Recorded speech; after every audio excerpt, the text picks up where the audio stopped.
അപ്പോ നമ്മളുടെ ഇന്നത്തെ മെയിൻ ഇത് പറയുന്നത് CSIR UGC നെറ്റ് എക്സാമിനേഷനെ കുറിച്ചാണ്. സോ എന്താണ് CSIR UGC net?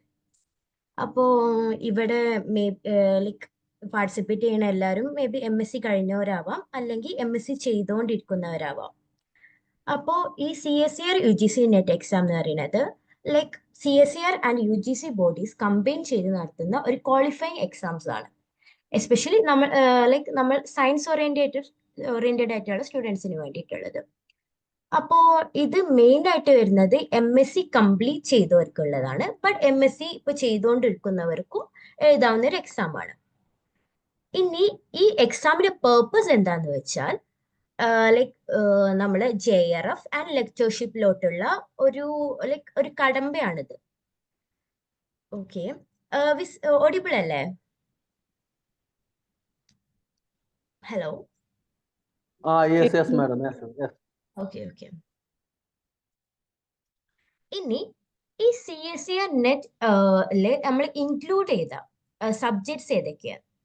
Life science, chemical science, physical science, maths and atmosphere, ocean and planetary science. ഈ സബ്ജക്ട്സ് ആണ് മെയിൻ ആയിട്ട് CSIR UGC ഇൻക്ലൂഡ് ചെയ്തായിട്ടുള്ളത്. ശരിക്കും ഈ നെറ്റ് എക്സാം എന്ന് പറയുന്നത് ആക്ച്വലി 3 കാറ്റഗറി ആയിട്ട് വരുന്നതാണ്. CSIR UGC നമ്മളിപ്പോൾ ഡീൽ ചെയ്യുന്നത്, അതേപോലെ UGC, അതേപോലെ ഐക്കർ നെറ്റ് എന്ന് പറഞ്ഞ ഒരു കാറ്റഗറി കൂടി ഉണ്ടത്. അതിൽ UGC വരുന്നത് സയൻസ് അല്ലാത്ത സബ്ജക്ട്സിനുള്ളതാണ്. Like history, social science, economics, ആ ഒരു രീതിയിലോട്ട് ഉള്ളതാണ് UGC നെറ്റ് എന്ന് പറയുന്നത്. CSIR UGC മെയിൻ ആയിട്ടുള്ളത് ഞാൻ ഈ മെൻഷൻ ചെയ്ത ഈ സബ്ജക്ട്സ് ആണ്. പിന്നെ ഐക്കർ എന്ന് പറയുന്നത് ലൈക്ക് അഗ്രികൾച്ചർ റിലേറ്റഡ് ആയിട്ടുള്ളവർക്കുള്ള എക്സാം ആണ്. അവർക്ക് നമ്മളെ പോലെ തന്നെ ലെക്ചർഷിപ്പിലോട്ടും അതേപോലെ തന്നെ റിസർച്ചിലോട്ടുള്ളതാണ്. ഓക്കെ, ഇനി ഈ എക്സാം ആർക്കൊക്കെ എഴുതാം?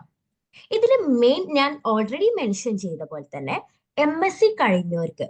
ബട്ട് നമുക്ക് MScയിൽ ജനറൽ കാറ്റഗറിയിൽ ഒരു 55% മാർക്കും, അതേപോലെ തന്നെ റിസർവ്ഡ് കാറ്റഗറിയിലുള്ളവർക്ക് ഒരു 50% മാർക്കും അവർക്ക് MScയിൽ വേണം. ലൈക്ക് ഇപ്പൊ നമ്മൾ MSc ചെയ്തുകൊണ്ടിരിക്കുന്ന സ്റ്റുഡൻസ് ആണെങ്കിൽ പോലും നമുക്ക് ഈ ഒരു എക്സാം എഴുതാം. അത് എനിക്ക് തോന്നുന്നു പലർക്കും അത് അറിയില്ല. എല്ലാവരും എന്താണ് MSc കഴിഞ്ഞോട്ടെ എന്ന് ലൈക്ക് വെയിറ്റ് ചെയ്തുകൊണ്ടിരിക്കുന്നവരുണ്ടാവും.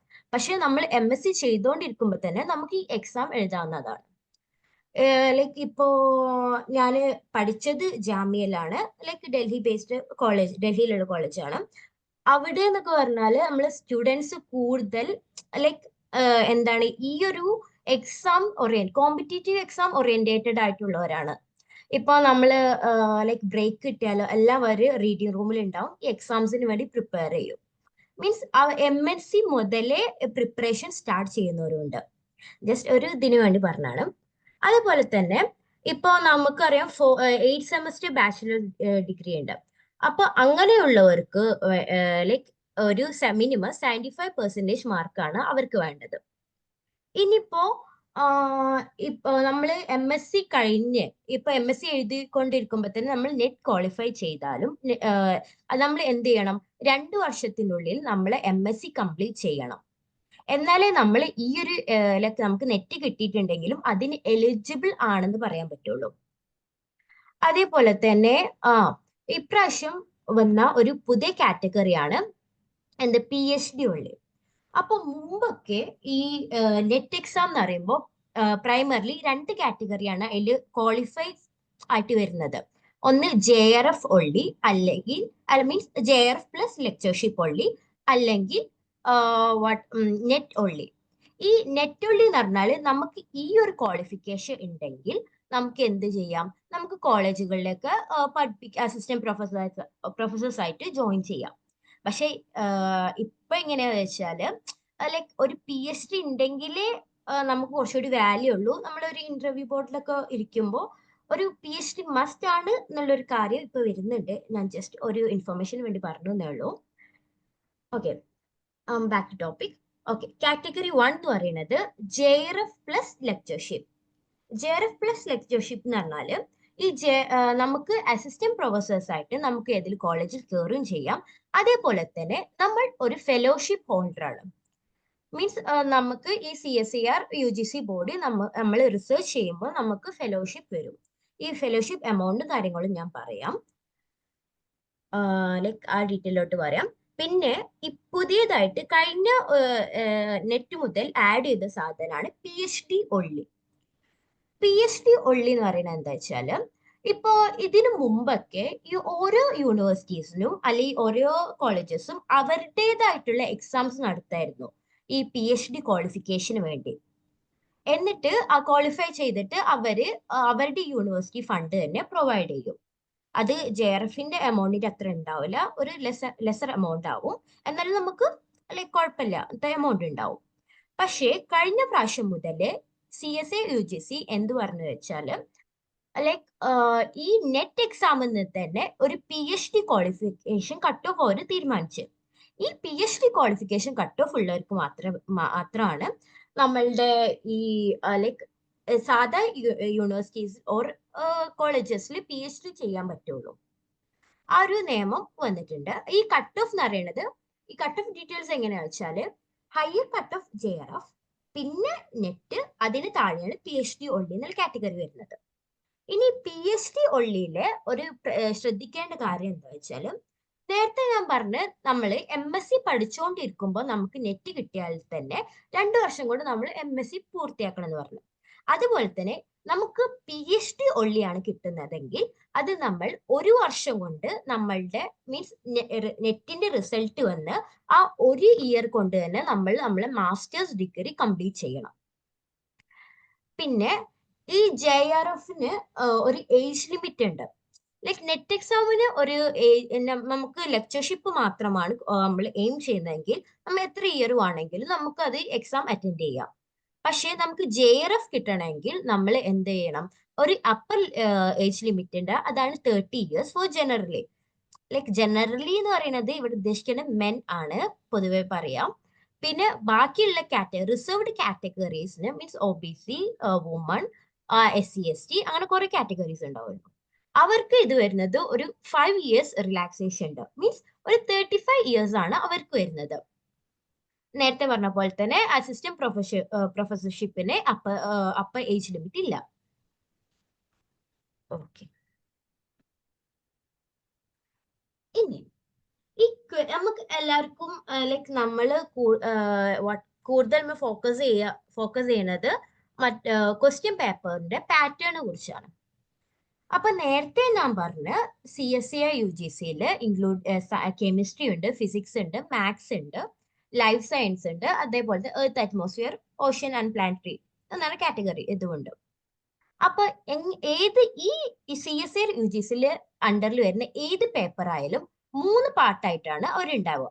ഒന്നാമത്തെ പാർട്ട് എയിൽ ഇൻക്ലൂഡ് ചെയ്തിട്ടുള്ളത് ജനറൽ ആപ്റ്റിറ്റ്യൂഡ് ആണ്. പിന്നെ രണ്ടാമത്തെ B സെക്ഷൻ എന്ന് പറഞ്ഞത് സബ്ജക്ട് റിലേറ്റഡ് MCQ ആണ്.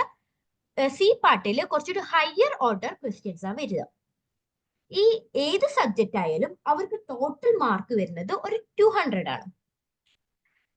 ഈ 200 തന്നെ ലൈക്ക് ഓരോ സബ്ജക്റ്റിനും ഓരോ ഇതാണ് ക്വസ്റ്റ്യൻ, ഓരോ പാർട്ടിലും ക്വസ്റ്റ്യൻസിന്റെ നമ്പറും മാർക്കും ഡിഫറെന്റ് ആണ്. അത് ഞാൻ ഇവിടുത്തെ ഒരു ടാബിലാക്കി കൊടുത്തിട്ടുണ്ട്. ഈ ഡീറ്റെയിൽസ് ഒക്കെ കംപ്ലീറ്റ്ലി നമുക്ക് CSIRന്റെ നമ്മളെ സൈറ്റിൽ കയറിയാൽ നമുക്ക് കിട്ടാവുന്നതാണ്. അപ്പൊ ഇതിന്റെ കംപ്ലീറ്റ് സാധനങ്ങൾ ഇതിലുണ്ട്.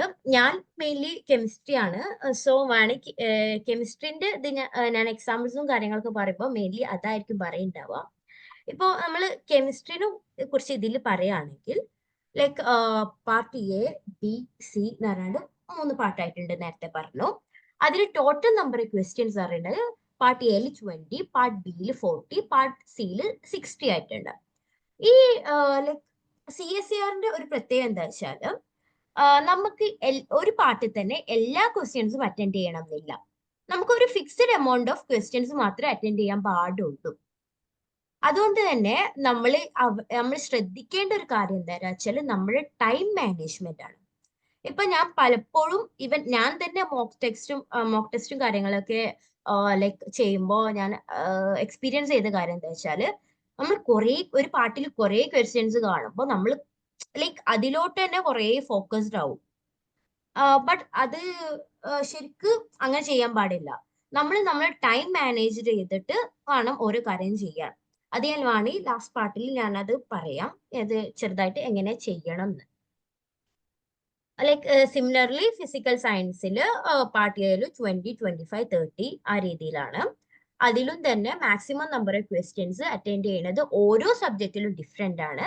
അത് നിങ്ങൾക്ക് ഈ ടാബിൾ നോക്കിയാൽ തന്നെ മനസ്സിലാവും. അപ്പോൾ എനിക്ക് തോന്നുന്നുണ്ട് ഓരോ സബ്ജക്റ്റിലുള്ള ഒരു ഇതിലുണ്ടാവും. സോ നിങ്ങളുടെ റെസ്പെക്റ്റീവ് സബ്ജക്ട്സ് ഏതാണോ അതൊന്ന് ജസ്റ്റ് ഒന്ന് ഫോക്കസ് ചെയ്യുക, അല്ലെങ്കിൽ സ്ക്രീൻഷോട്ട് എടുക്കുക, എന്തോ ചെയ്യാം. ഓക്കെ, ഇനി കട്ട് ഓഫിനെ കുറിച്ചാണ്.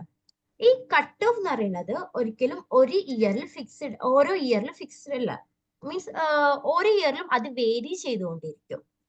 ഇപ്പൊ ജനറൽ അതിന്റെ ട്രെൻഡ് നോക്കുകയാണെങ്കിൽ ഓരോ ഇയറിലും അത് കൂടിയിട്ടാണ് വരുന്നത്. കാരണം അത് ലൈക്ക് അറ്റൻഡ് ചെയ്യുന്ന കുട്ടികളുടെ എണ്ണം കൂടുന്നുണ്ട് എന്നുള്ളതാണ്. കുറെ ആൾക്കാര് മെയിൻലി ഇതിലോട്ട് ഫോക്കസ് ചെയ്ത് വരുന്നുണ്ട്. ഇപ്പോ ഇതിനായിട്ട് നമുക്ക് നമ്മളെ ചുറ്റോടം തന്നെ നോക്കിയാൽ ഇഷ്ടം പോലെ ലൈക്ക് ഓരോരോ ഇൻസ്റ്റിറ്റ്യൂട്ട്സും കാര്യങ്ങളൊക്കെ കാണാവുന്നതാണ്. ഇപ്പോ ഞാനൊരു ജനറലി ഇത് പറയുകയാണെങ്കിൽ ഇപ്പോ നമ്മുടെ ലൈക്ക് കട്ട് ഓഫുകൾ എങ്ങനെ വരുന്നത് വെച്ചാൽ, ജനറൽ ഒരു കട്ട് ഓഫ്, അത് തന്നെ JRF ലെക്ചർഷിപ്പിന്റെ കട്ട് ഓഫ്സ് വേറെ. ഇപ്പൊ നമുക്ക് നേരത്തെ ഞാൻ പറഞ്ഞ പോലെ തന്നെ JRFന് കുറച്ചുകൂടി ഹയർ കട്ട് ഓഫ് ഉണ്ടാവുക. അതേപോലെ ലെക്ചർഷിപ്പിന് അതിനും കുറച്ച് ഡിഫറൻസ്. പിന്നെ EWC, OBC, SC, ST, PWD ഇവർക്കൊക്കെ ഡിഫറെന്റ് കട്ട് ഓഫ്സ് ആണ് ഉണ്ടാവുക. ഈ ജനറൽ ട്രെൻഡ് ഞാൻ നേരത്തെ പറഞ്ഞു ഓരോ പ്രാവശ്യം കൂടിക്കൂടിയാണ് വരുന്നത്. അതേപോലെ തന്നെ നമുക്ക് ഒരിക്കലും പറയാൻ പറ്റില്ല ഈ ഒരു വർഷം ഇത്ര ആൾക്കാരെ എടുക്കും നമുക്ക് നേരത്തെ പറയാൻ പറ്റില്ല. അതൊരു നമ്മൾ എക്സാം എത്ര ആൾക്കാർ അപ്ലൈ ചെയ്ത് എത്ര ആൾക്കാർ അറ്റംപ്റ്റ് ചെയ്ത് ഇതിനൊക്കെ ബേസ്ഡ് ചെയ്തിട്ടാണ് ഓരോ പ്രാവശ്യം എത്ര കുട്ടികളെ എടുക്കും, നമുക്ക് എത്ര പെർസെന്റേജ് കുട്ടികളെ എടുക്കുള്ളൂ നമുക്ക് പറയാൻ പറ്റുക. ഇതിന്റെ മാത്സ് ഇത് ഡിസംബർ 2023 കട്ട് ഓഫ് ആണ് ഞാനിവിടെ ജസ്റ്റ് കൊടുത്തിട്ടുള്ളത്. ഇത് മാത്സ്, പിന്നെ ലൈഫ് സയൻസ്, പിന്നെ എർത്ത് ഓഷ്യൻ ഒരു സബ്ജക്റ്റ്. ഓക്കെ, അപ്പോൾ നിങ്ങൾക്ക് വേണ്ടവർക്ക് സ്ക്രീൻഷോട്ട് എടുത്തു എന്ന് വിചാരിക്കുന്നു. ഇനി JRF ആൻഡ് ഗേറ്റ്. അപ്പോ ലൈക്ക് ഇത്രയും ഞാൻ ഇങ്ങനെ കട്ട് ഓഫ് എക്സാം പാറ്റേൺ ഇതൊക്കെ പറഞ്ഞത് like mainly CSER, UGC, net അല്ലെങ്കിൽ JRF ക്വാളിഫൈ ചെയ്യാൻ വേണ്ടിയിട്ടുള്ള കാര്യങ്ങളല്ലേ പറഞ്ഞത്.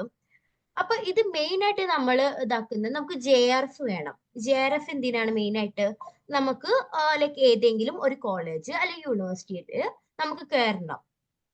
എന്നിട്ട് നമ്മൾ റിസർച്ച് ഓറിയന്റഡ് കാര്യങ്ങൾക്ക് വേണ്ടിയിട്ടാണ്. പക്ഷേ ഞാൻ ജസ്റ്റ് നമുക്ക് ആ ഒരു റിസർച്ച് ഫെലോ അല്ലെങ്കിൽ ആ ഒരു പോസ്റ്റിലോട്ട് എത്താൻ നമുക്ക് വേറെയും കുറച്ച് വഴികളുണ്ട്. അതിൽ മെയിൻലി നമ്മൾ അറിയുന്ന പോലെ JRF ഉണ്ട്, പിന്നെ ഗേറ്റ് എക്സാം ഉണ്ട്. ഗേറ്റ് എക്സാം എന്ന് പറയുമ്പോൾ മെയിൻലി ഫെബ്രുവരിയിൽ നടക്കുന്ന ഒരു എക്സാം ആണ്. അതും ഇതേപോലെ തന്നെ ഗേറ്റിനും അതിൻ്റെതായിട്ടുള്ള സിലബസ് ഉണ്ട്. അത് കുറച്ചും കൂടി JRFിനെ CSER നെറ്റിനെ കാട്ടി കുറച്ചുകൂടി ഒരു ഹൈ ലെവൽ ആയിട്ടാണ് എനിക്ക് ഫീൽ ചെയ്തിട്ടുള്ളത്. കുറച്ചും കൂടി പ്രോബ്ലം ഓറിയന്റഡ് ആയിട്ടുള്ള കാര്യങ്ങളാണ് അതിൽ വരാറുള്ളത്. പക്ഷെ അതിന്റെ കട്ട് ഓഫ് JRFിനെ കമ്പയർ ചെയ്തിട്ട് കുറവാണ്. ഈ ഗേറ്റ് വഴി വേണമെങ്കിൽ നമുക്ക് എന്ത് ചെയ്യാം, നമ്മൾക്ക് വേണ്ട യൂണിവേഴ്സിറ്റിയിൽ കയറാം. ബട്ട് ടെക്നിക്കൽ കോളേജസിൽ മാത്രമേ നമുക്ക് അഡ്മിഷൻ ഗേറ്റ് വഴി എടുക്കാൻ പറ്റുള്ളൂ. മീൻസ് ഇപ്പൊ IITs, ഐസർ,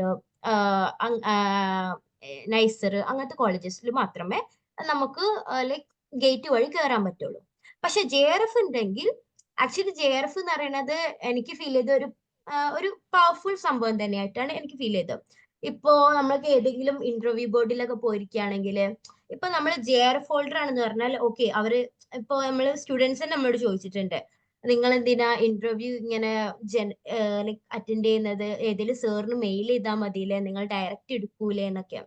ആക്ച്വലി അതുള്ളതാണ്. ഇപ്പോ ഒരു കഴിഞ്ഞതില് എനിക്ക് ഐസറിന് ഒരു ഓഫർ വന്നിട്ടുണ്ടായിരുന്നു. അപ്പൊ എന്നോട് സാർ പറഞ്ഞതെന്ന് വെച്ചാൽ JRF ഉള്ളതല്ലേ, വേണമെങ്കിൽ ഞാനൊരു മോക്ക് ഇന്റർവ്യൂ ആണെങ്കിൽ ചെറുതായിട്ട് നടത്താം, അതുവഴി സെലക്ഷൻ ആക്കാം. മീൻസ് ഞാൻ പറഞ്ഞതെന്ന് വെച്ചാല് JRF ഈസ് ഓൾവേസ് അപ്പ് ആവും. നമുക്ക് അതിന് കാരണം എന്താ വെച്ചാൽ ഈ ഗേറ്റിന്റെ ഫെലോഷിപ്പും ഇപ്പൊ JRFന്റെ ഫെലോഷിപ്പ് സെയിം ആണ്. പക്ഷെ ഗേറ്റിന്റെ ഫെലോഷിപ്പ് നമുക്ക് തരുന്നത് എന്താ വെച്ചാൽ നമ്മൾ എവിടെയാണ് ജോയിൻ ചെയ്തത് ആ ഇൻസ്റ്റിറ്റ്യൂട്ട് ആണ് അവർക്ക് പ്രൊവൈഡ് ചെയ്യുന്ന ഫണ്ടിൽ നിന്നാണ് നമുക്ക് തരുന്നത്. പക്ഷെ JRF എന്ന് പറയുന്നത് CSA UGC ബോഡീസിൽ നിന്നാണ് നമുക്ക് കിട്ടുന്നത്. ലൈക്ക് അവിടെ ആ ഒരു ഇൻസ്റ്റിറ്റ്യൂട്ടിന് വലിയ റിസ്ക് ഇല്ല. അതുകൊണ്ട് തന്നെ നമ്മൊരു JRF ഹോൾഡർ ആണെങ്കിൽ ദേ വിൽ ഡെഫിനറ്റ്ലി നമുക്ക് ഏതാണ് ഇൻസ്റ്റിറ്റ്യൂട്ടിൽ നമുക്ക് വേണ്ടത് അവർ ഡെഫിനറ്റ്ലി നമ്മൾ എടുക്കും. പിന്നെ ഈ ഒരു JRF ഗേറ്റ് ഇതിന്റെ ഡിഫറൻസ് ഞാൻ പറഞ്ഞുതരാം. അപ്പൊ ഒരു മെയിൻ കാര്യം ഞാൻ ഇപ്പൊ പറഞ്ഞു, JRF ഹോൾഡർ ആണെങ്കിൽ നമുക്ക് കുറച്ചുകൂടി വാല്യൂ ഉണ്ടാവും. അതുപോലെ തന്നെ രണ്ടിന്റെയും ഫണ്ടിങ് നമുക്ക് കിട്ടുന്ന സ്റ്റൈറ്റ്മെന്റ് സെയിം ആണ്.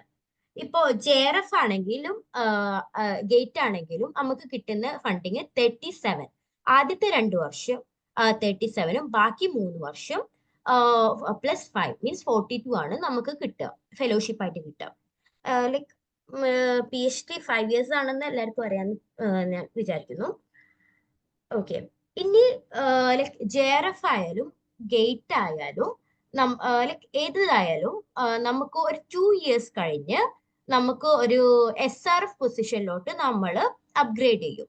ഈ SRF പൊസിഷനിലോട്ട് എങ്ങനെ അപ്ഗ്രേഡ് ചെയ്യുക വെച്ചാൽ നമുക്കൊരു വൈവ് ഉണ്ടാവും. മീൻസ് എക്സ്റ്റേണൽ ഫാക്കൽറ്റീസ് വന്നിട്ടായിരിക്കും ഈ വൈവും കാര്യങ്ങളൊക്കെ മീൻസ് നമ്മൾ റിസർച്ച് കാര്യങ്ങളൊക്കെ അവർ വെരിഫൈ ചെയ്തിട്ട് അങ്ങനെ ആണ് നമുക്ക് SRF പൊസിഷനിലോട്ട് അപ്ഗ്രേഡ് ചെയ്യുക. ഈ SRF പൊസിഷനിലോട്ട് അപ്ഗ്രേഡ് ചെയ്യുമ്പോഴാണ് നമുക്ക് ഈ 37 + 5 ആയിട്ടുള്ള 42 എന്നുള്ള ഫെലോഷിപ്പ് എമൗണ്ട് നമുക്ക് കിട്ടാം.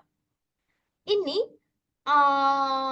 ഓക്കെ, പിന്നെ നമുക്ക് കിട്ടുന്ന ആനുകൂല്യം എങ്ങനെ വെച്ചാല് ഇപ്പൊ JRFക്കാർക്കാണെങ്കിൽ അവർക്ക് 37 + HR ഉണ്ടാവും. ലൈക്ക് നമ്മള് കോളേജ് ഹോസ്റ്റലിലല്ലാതെ പുറത്താണ് വീടൊക്കെ എടുക്കുന്നതെങ്കിൽ ഈ HR എന്നുള്ള ഒരു സംഭവം നമുക്ക് കിട്ടും. മീൻസ് ഓക്കെ, ഈ HR എന്നുള്ളത് ഓരോ HRA എന്ന് പറയുന്നത് ഓരോ കോളേജസും ഡിഫറെന്റ് ആവും. നമ്മൾ ഏത് സിറ്റിയിലാണ് ജീവിക്കുന്നത്. ഇപ്പൊ നിങ്ങൾ തിരുവനന്തപുരം ഐസറും ഓരോ കുട്ടിയും, അതേപോലെ തന്നെ ഇപ്പോ ഭോപ്പാലില് മീൻസ് ഐസർ പൂനെ അങ്ങനെ ഒരു സിറ്റിയിലുള്ള ഒരാളും ആണ് അവർക്ക് രണ്ടുപേർക്കും ഡിഫറെന്റ് HR എമൗണ്ട് ആവും കിട്ടുക. മീൻസ് അവരുടെ ലിവിങ് എക്സ്പെൻസിന് ഇത്ര കണക്കുണ്ടാവും, അതിനനുസരിച്ചാവും നമുക്ക് അവര് HR പ്രൊവൈഡ് ചെയ്യാം. ഓക്കെ, ഗേറ്റിന് ഈ ഒരു ഇതില്ല. അവർക്ക് അവരുടെ ഫെലോഷിപ്പില് ട്യൂഷൻ ഫീ അത് ലൈക്ക് ബാക്കിയുള്ള എക്സ്പെൻസ് മാത്രമേ കവർ അപ്പ് ചെയ്യുള്ളൂ. പിന്നെ JRFനുള്ള വേറൊരു ഇത് എന്താ വെച്ചാൽ അവർക്ക് ആനുവലി ഒരു 20,000 ഒരു ഫണ്ട് കിട്ടും. മീൻസ് ബട്ട് അതിന് നമ്മൾ ഏതെങ്കിലും വേറെ ഒരു കോൺഫറൻസിന് അറ്റൻഡ് ചെയ്യാൻ പോവുക, അല്ലെങ്കിൽ ഇന്ന കെമിക്കൽ നമുക്ക് പെട്ടെന്ന് ലാബിക്ക് വേണ്ടി വന്ന അപ്പൊ അങ്ങനെയുള്ള കാര്യങ്ങളൊക്കെ ഉണ്ടാവില്ല. അപ്പൊ ചിലപ്പോൾ ആ ലാബിൽ ആ കെമിക്കൽ ഇല്ലെങ്കിൽ ചിലപ്പോൾ നമ്മുടെ കയ്യിൽ നിന്ന് പൈസ എടുത്ത് ചിലപ്പോൾ നമുക്ക് ആ കെമിക്കൽ മേടിക്കേണ്ടി വരും. അങ്ങനെയാണെങ്കിൽ നമ്മൾ കുറച്ച് കഴിഞ്ഞ് അതിന്റെ ബില്ലും കാര്യങ്ങളൊക്കെ സബ്മിറ്റ് ചെയ്താൽ അവർക്ക് നമ്മൾ ഈ 20,000 എന്ന് പറഞ്ഞ ഫണ്ടില്ല, ആനുവൽ ഫണ്ടാണത്, അതിന് ഇന്ന ബില്ല് സബ്മിറ്റ് ചെയ്താൽ നമുക്ക് ഇത്ര എമൗണ്ട്, അതിനനുസരിച്ച് നമുക്ക് എമൗണ്ട് കിട്ടും. മീൻസ് 20,000 വരെ നമുക്ക് ആ ഒരു ബില്ല് വെച്ചിട്ട് നമുക്ക് ക്ലെയിം ചെയ്യാം. അത് നമ്മുടെ ഇതാണ് നമ്മുടെ ട്രാവൽ എക്സ്പെൻസ്, അങ്ങനത്തെ കാര്യങ്ങൾക്ക് അതിൽ ഇൻക്ലൂഡ് ആക്കാം. പിന്നെ ഉള്ളത് എന്താ വെച്ചാല് ഓക്കെ, ഈ ഗേറ്റ് എന്നുള്ളത് ഒരു ലൈക്ക് കുറെ നമുക്ക് ഗേറ്റ് എന്നുള്ളത് കുറച്ചുകൂടി ജോബ് ഓപ്പർച്യൂണിറ്റീസിന് പറ്റിയ ഒരു എക്സാം ആണ്. ഇപ്പോ ഞാൻ നേരത്തെ പറഞ്ഞു ഗേറ്റിന് കട്ട് ഓഫ് ഭയങ്കര കുറവാണ്. കട്ട് ഓഫ് കുറവാണ് മീൻസ് അപ്പൊ എന്ത് ചെയ്യും, ക്വാളിഫൈ ചെയ്യുന്ന ആൾക്കാരുടെ എമൗണ്ട് കൂടും. പക്ഷെ ഈ ജോബ് ഓറിയന്റഡ് വരുമ്പോ ഇപ്പോ ONGയിലൊക്കെ നല്ല സാലറി ഉള്ള ഒരു മേഖലയാണ് അതൊക്കെ. അതിലോട്ടൊക്കെ നമുക്ക് ഗേറ്റ് വഴി കയറണമെങ്കിൽ ഒരു 100-നുള്ളിൽ നമുക്ക് ശരിക്കും റാങ്ക് വേണം. മീൻസ് എന്നാലേ അത് വഴി നമുക്ക് കയറാൻ പറ്റുള്ളൂ. ലൈക്ക് ഞാൻ ഇത് ഇപ്പൊ പറയാൻ കാരണം എന്താ വെച്ചാല് ലൈക്ക് കുറെ ആൾക്കാരുണ്ട് ഗേറ്റ് ക്വാളിഫൈ ചെയ്താൽ നമുക്ക് ജോബ് കിട്ടുമെന്ന് വിചാരിക്കുന്നവരുണ്ട്. ബട്ട് അതൊരു മിസ്ലീഡിങ് ഒരു സംഭവമാണ്. നമുക്ക് ഹയർ റാങ്ക് വേണം. അത് പക്ഷെ നമുക്ക് ഇത് കിട്ടൂല എന്നല്ല, നമ്മൾ പരിശ്രമിച്ചാൽ കിട്ടാവുന്നതേ ഉള്ളൂ. ലൈക്ക് അങ്ങനത്തെ കാര്യം. പിന്നെ നേരത്തെ പറഞ്ഞ പോലെ ഗേറ്റ് കുറച്ചും കൂടിയും ടെക്നിക്കൽ കോളേജസിനും യൂണിവേഴ്സിറ്റീസിനും കാര്യങ്ങൾക്കും ഉള്ളതാണ്.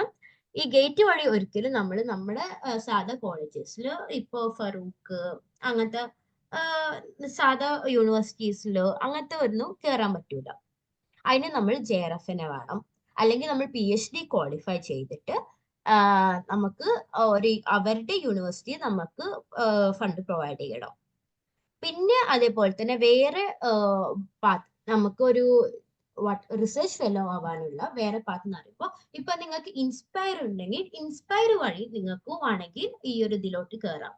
മീൻസ് അതിന് എനിക്ക് തോന്നുന്നത് നിങ്ങൾ എന്തൊക്കെയോ പേപ്പറും കാര്യങ്ങൾക്ക് റിസർച്ച് പേപ്പറും എന്തൊക്കെയോ ചെറുതായിട്ട് സബ്മിറ്റ് നിങ്ങൾ പ്രൊജക്ട് റിലേറ്റഡ് ആയിട്ടുള്ള കാര്യങ്ങൾ പേപ്പർ സബ്മിറ്റ് ചെയ്തിട്ട് അത് ഗ്രാൻഡ് ചെയ്യണം. എന്നാൽ മാത്രമേ ഇൻസ്പയർ വഴി നിങ്ങൾക്ക് PhDക്ക് കയറാൻ കഴിയുള്ളൂ. പിന്നെ ഉള്ളത് പറഞ്ഞാൽ ഇപ്പൊ വേറെ എക്സാംസ് ഉണ്ട്. ഇപ്പൊ ടിഫർ പോലെയുള്ള എക്സാംസ് ഉണ്ട്. അപ്പൊ ടിഫർ ലൈക്ക് കുറെ ആൾക്കാർക്ക് അറിയാത്ത കാര്യമാണ്, അതുകൊണ്ട് ഞാൻ ടിഫറിന്റെ കാര്യം പറയുന്നത്. മീൻസ് ടാറ്റ ഇൻസ്റ്റിറ്റ്യൂട്ട് എന്ത് ചെയ്യുന്നുണ്ട്, അവരുടെ ആയിട്ടുള്ള ഒരു എക്സാം കണ്ടക്ട് ചെയ്യുന്നുണ്ട്. ടിഫർ എന്നാണ് പേര്. അതുവഴി നമുക്ക് അവരുടെ ലൈക്ക് അതിലോട്ട് കയറാം. നല്ലൊരു ഇൻസ്റ്റിറ്റ്യൂട്ട് ആണ്, നല്ല എക്സാം ആണ്. സോ ജസ്റ്റ് മെൻഷൻ ചെയ്തു എന്നേ ഉള്ളൂ. ഇനി ഈ നെറ്റ് നമുക്ക് കിട്ടി, അപ്പൊ നമുക്ക് ഇനി അടുത്തത് എന്തൊക്കെ ചെയ്യാം? നെറ്റ് അല്ലെ JRF നമുക്ക് കിട്ടിയാൽ അടുത്ത നമ്മളെ ഓപ്പർച്യൂണിറ്റീസ് എന്തൊക്കെയാണ് എന്നാണ് ഞാൻ പറയാൻ പോകുന്നത്. ഡെഫിനറ്റ്ലി നമ്മൾ ഇത്രയും നേരം പറഞ്ഞ പോലെ തന്നെ നമുക്ക് JRF ഉണ്ട്. JRF ഉണ്ടെങ്കിൽ നമുക്ക് PhDയിലോട്ട് കടക്കാം. അല്ലെങ്കിൽ നമുക്ക് നെറ്റ് ആണെന്നെങ്കിൽ അത് നമുക്ക് എന്ത് ചെയ്യാം, ലെക്ചർഷിപ്പിലോട്ട് കടക്കാം. അതേപോലെ തന്നെ കുറെ റിസർച്ച് ഓറിയന്റഡ് ലാബ്സ് ഉണ്ട്. CSIR ലാബ് ഉണ്ട്, DRDO, ISRO, അങ്ങനെ കുറെ ലാബ്സ് ഉണ്ട്. അപ്പൊ ഇവരിലൊക്കെ ഒരു ക്വാളിഫൈങ് അങ്ങോട്ട് കടക്കാനുള്ള ഒരു ബാരിയർ എന്ന് പറയുന്നത് ഇതാണ് നമ്മുടെ CSIR UGC നെറ്റ് എക്സാം ആണ്. അതേപോലെ തന്നെ ഇൻഡസ്ട്രി ആൻഡ് പ്രൈവറ്റ് സെക്ടറിലോട്ടും നമ്മൾ ജോബ് അപ്ലിക്കേഷൻ കൊടുക്കുമ്പോൾ ഈ ഒരു എക്സാം നമ്മൾ ക്വാളിഫൈ ചെയ്തു പറഞ്ഞാൽ തന്നെ അത് നമുക്കൊരു പ്ലസ് പോയിന്റ് ആണ്. ഇനി അതുപോലെ തന്നെ നിങ്ങൾ PhD കഴിഞ്ഞ ഒരാളാണെങ്കിൽ നമ്മൾ വിചാരിക്കും ഓക്കെ PhD കഴിഞ്ഞു, റിസർച്ച് സംഭവം കഴിഞ്ഞു വിചാരിക്കും. ശരിക്കും PhDക്ക് അപ്പുറം കുറച്ച് കാര്യങ്ങളുണ്ട്. അത് PDF പോസ്റ്റ് ഡോക്ടർ ഫെലോഷിപ്പ്. അത് കുറെ ലൈക്ക് നമ്മൾ ഇങ്ങനെ ഓരോ ഇപ്പോ ഇതിനെ കുറിച്ച് നിങ്ങൾക്ക് കൂടുതൽ അറിയില്ല, ഇപ്പോ ഏതെങ്കിലും IITസിന്റെയോ ഏതെങ്കിലും ഒരു വെബ്സൈറ്റിൽ കയറാം, അവിടെ സാറന്മാരുടെ ഡീറ്റെയിൽസ് നോക്കുക. അപ്പൊ നമുക്ക് ഓക്കെ അവരുടെ ഓരോ ക്വാളിഫിക്കേഷൻസ് കാണുമ്പോൾ ഓക്കെ ഇന്നതുണ്ട്, അങ്ങനെ കുറെ ഡീറ്റെയിൽസ് നമ്മൾ കാണും. ഓക്കെ, അതേപോലെ തന്നെ ഗവൺമെന്റ് ജോബ്സ്. ഈ ഗവൺമെന്റ് ജോബ്സിന് ലൈക്ക് ഈ ഒരു ഇത് ഒരു ക്രൈറ്റീരിയ ആയിട്ട് മിക്കതിലും വരുന്നുണ്ട്. പിന്നെ അതേപോലെ തന്നെ ഈവൻ നിങ്ങൾ മിക്ക PSCസും കാര്യങ്ങളൊക്കെ ഇതാക്കുമ്പോൾ തന്നെ ഇപ്പോ മിക്ക നോട്ടിഫിക്കേഷനിലും തന്നെ അവർ പറയുന്നുണ്ടാവും PhD ഹോൾഡേഴ്സ് ആണെങ്കിൽ, അങ്ങനെ ഒരാൾ PhD ഹോൾഡർ ആയിട്ടുള്ള ഒരാൾ വരികയാണെങ്കിൽ അവർക്കാർക്കും പ്രയോറിറ്റി. അതേപോലെ തന്നെ എനിക്ക് തോന്നുന്നത് ചില ഇന്റർവ്യൂസിലൊക്കെ JRF ഹോൾഡർ ആണെങ്കിൽ ഒരു +2 പോയിന്റ് ഒക്കെ ആഡ് ചെയ്യുന്നുണ്ട് എന്നാണ് തോന്നുന്നത്, നോട്ട് ഷുവർ. പിന്നെ അതേപോലെ തന്നെ ഇപ്പൊ നമ്മള് മിക്ക ലൈക്ക് നമ്മളിപ്പോ ഒരു PhD ചെയ്യുകയാണെങ്കിൽ നമ്മൾ വിചാരിക്കും ഓക്കെ ആ ലാബിൽ മാത്രമേ നമ്മൾ 5 years ഉണ്ടാവുള്ളൂ എന്ന് വിചാരിക്കും. പക്ഷെ മിക്ക നിങ്ങളെ വർക്ക് നല്ലതാണെങ്കിൽ നമുക്ക് എന്താണ് ഫോറിൻ കൺട്രീസിലോട്ടുള്ള ക്യാമ്പസിലോട്ട് നമുക്ക് സ്വിച്ച് ചെയ്യാനുള്ള ഓപ്പർച്യൂണിറ്റീസ് ഉണ്ടാവും.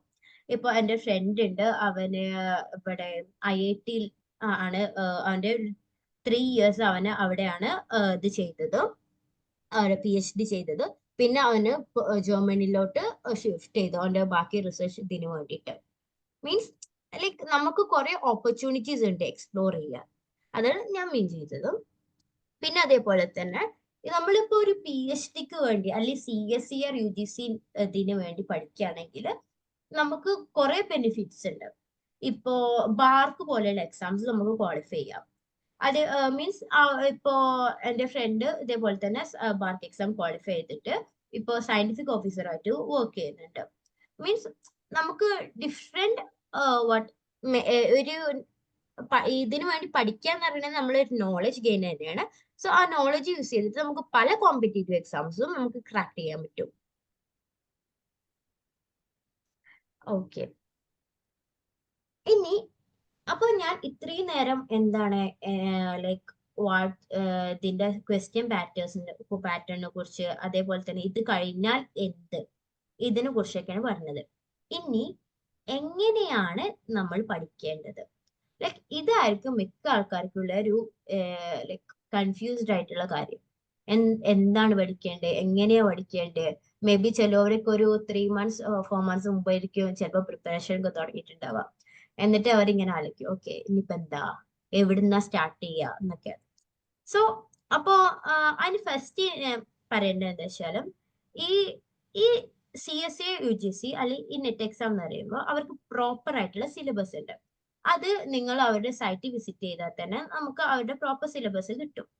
മീൻസ് ഓരോ സബ്ജക്റ്റിനും ഓരോന്നായതാണ് ഞാൻ അവിടെ സ്പെസിഫൈ ചെയ്ത് കാണിക്കാത്തത്. ഇഫ് യു നീഡ് ആർക്കെങ്കിലും വേണമെങ്കിൽ ഞാൻ ലാസ്റ്റ് പറഞ്ഞാൽ മതി, ഞാൻ കാണിച്ചു തരാം. ഓക്കെ.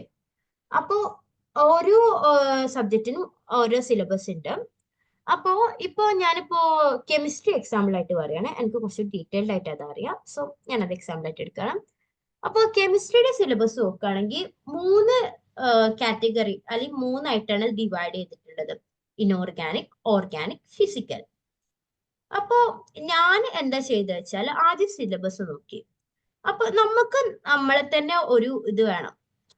ഇപ്പൊ എന്നെ സംബന്ധിച്ചോളം എനിക്ക് ഫിസിക്കൽ കുറച്ചും കൂടി ഈസി ആയിട്ട് ക്രാക്ക് ചെയ്യാൻ പറ്റുന്ന ആളാണ്. മീൻസ് കുറച്ചുകൂടി ലൈക്ക് മനസ്സിലാവും അത്. അപ്പൊ ഞാൻ എന്ത് ചെയ്തു, ഫിസിക്കൽ. പിന്നെ ഞാൻ നോക്കുന്നത് ഓർഗാനിക്. ഞാൻ കുറച്ച് സിലബസും കാര്യങ്ങളൊക്കെ നോക്കി. ബട്ട് ലൈക്ക് എനിക്ക് മനസ്സിലായി, ഓക്കെ ഓർഗാനിക് ഞാൻ പഠിച്ചോണ്ട് എനിക്ക് അധികം സ്കോർ ചെയ്യാൻ പറ്റൂല എന്ന് എനിക്ക് മനസ്സിലായി. സോ ഞാൻ അത് ഒരു സൈഡിൽ വെച്ച്, ബട്ട് കംപ്ലീറ്റ്ലി നെഗ്ലക്ട് ചെയ്തില്ല, ഞാൻ ഒരു സൈഡിൽ വെച്ച്. എന്നാൽ പിന്നെ അടുത്തത് നോക്കി, ഇനോർഗാനിക് കുഴപ്പമില്ല, വായിച്ചാൽ കിട്ടും. അപ്പൊ ഞാൻ എന്ത് ചെയ്തെന്ന് വെച്ചാല് ഞാൻ കൂടുതൽ ഫിസിക്കൽ ആൻഡ് ഇനോർഗാനിക് കോൺസെൻട്രേറ്റ് ചെയ്യാൻ തുടങ്ങി. ഇതേപോലെ തന്നെയാണ് നിങ്ങൾക്കും. ലൈക്ക് നിങ്ങൾ സ്പെസിഫിക് സബ്ജക്ട് ഏതാണോ അതില് നിങ്ങൾക്ക് തന്നെ കുറച്ച് ലൈക്ക് ഒരു ഇതുണ്ടാവും, ടോപ്പിക്സ് ഉണ്ടാവും. അത് നിങ്ങൾ ആദ്യം തരമായിട്ട് പഠിക്കുക. ഇനി പഠിക്കുക എന്നുണ്ട് ഉദ്ദേശിച്ചത് ഫുള്ള് കുറേ റെഫറൻസ് ബുക്ക് വായിച്ച് അങ്ങോട്ട് വാസ്റ്റ് ആയിട്ട് പഠിക്കണം എന്നല്ല ഉദ്ദേശം. നമ്മൾ എന്താണോ പഠിക്കുന്നത് അത് നമ്മുടെ മൈൻഡിൽ വേണം. ഇപ്പൊ നമ്മൾ ഉണ്ടാവും, ഇന്ന് ഒരു ടോപ്പിക് പഠിച്ച് നാളെ വേറെ ടോപ്പിക് കുറെ പഠിച്ച് അതിന് തന്നെ ഒരു 10 റെഫറൻസ് ബുക്ക് നോക്കി. ലൈക്ക് റെഫറൻസ് ബുക്ക് നോക്കരുത് എന്നല്ല ഞാൻ പറഞ്ഞത്, ലൈക്ക് നമ്മൾ എന്താണോ നമ്മൾ പഠിക്കുന്നത് അറിയാണ്ട് പഠിക്കരുത്. ഞാൻ ഫോളോ ചെയ്ത മെത്തേഡ് എങ്ങനെയാണെന്ന് വെച്ചാല്, ഞാൻ ഇപ്പൊ ഇന്നൊരു ടോപ്പിക് പഠിച്ച് ഇതിന്ന് ഒരു 10 ക്വസ്റ്റ്യൻസ് ഞാൻ ഇന്ന് ചെയ്തു ശേഷം നാളെ ഞാൻ നെക്സ്റ്റ് ടോപ്പിലോട്ട് മൂവ് ചെയ്യുമ്പോൾ ഇന്ന് പഠിച്ചതും കൂടി ഞാൻ ജസ്റ്റ് റിവൈസ് ചെയ്യും. ലൈക്ക് അല്ലെങ്കിൽ നമ്മൾ ഇപ്പൊ റിവൈസ് ചെയ്യുമ്പോൾ വിചാരിക്കും, ഓ എനിക്ക് നല്ല ഓർമ്മ ഉണ്ടല്ലോ എന്ന്. പക്ഷെ ഇതേ സാധനം തന്നെ നിങ്ങൾ റിവൈസ് ചെയ്യാതെ 7th ഡേയിൽ അത് വായിച്ചാൽ, അയ്യോ ഇതൊക്കെ ഞാൻ തന്നെയാണ് ഇതിൽ എഴുതിയത് എന്ന് തോന്നും. ഓഡിബിൾ അല്ല. ഹലോ ഹലോ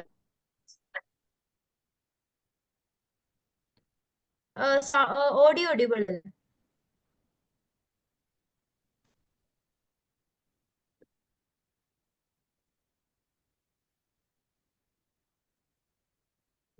ഓഡിബിൾ ആണ് വിശ്വസിക്കുന്ന, ഞാൻ കണ്ടിന്യൂ ചെയ്യാം. അപ്പോ ലൈക്ക് നമ്മൾ ആവുന്നുണ്ട് മാം, സൗണ്ട് ക്രാക്ക് ആവുന്നുണ്ട്.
ഹലോ മാമിന് ചെറിയൊരു നെറ്റ്വർക്ക് ഇഷ്യൂ വന്നതാണ്. ഒന്ന് ലെഫ്റ്റ് ആയിട്ടുണ്ട്. ഇപ്പൊ ജോയിൻ ചെയ്യാം.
ഹലോ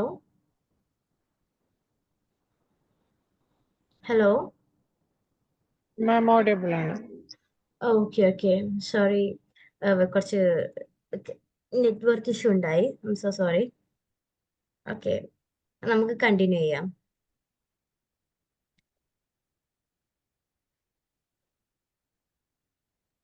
യാ മാം.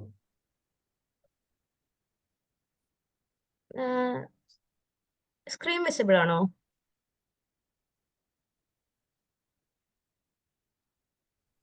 കാണാം കാണാം.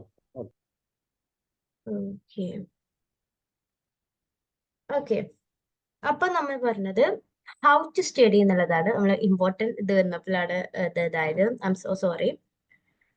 ഓക്കെ, അപ്പൊ ഞാൻ നേരത്തെ പറഞ്ഞ പോലെ കണ്ടിന്യൂസ് ലേണിംഗ് ആണ് നമുക്ക് ആവശ്യമുള്ളത്.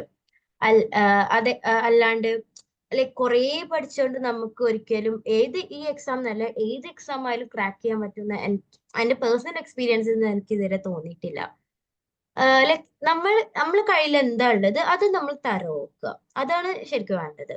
അതേപോലെ തന്നെ ലൈക് നമ്മള് ഏഹ് എന്താണ് ഇപ്പോ ഇപ്പൊ നമ്മളിപ്പോ ഒരു യൂട്യൂബ് ചാനല് അല്ലെങ്കിൽ വേറൊരു ചാനലൊക്കെ കാണുമ്പോൾ ഇഷ്ടം പോലെ റെഫറൻസ് ബുക്സും അതേപോലെ തന്നെ ഇന്ന ഇത് പഠിക്കണം, ഇന്ന ബുക്ക് അത് പഠിക്കണം എന്ന് പറഞ്ഞാൽ വാസ്റ്റ് ആയിട്ട് നമ്മൾ ഇതാക്കും. നമ്മൾ അതനുസരിച്ച് ഓക്കെ ഇന്നതാക്കും.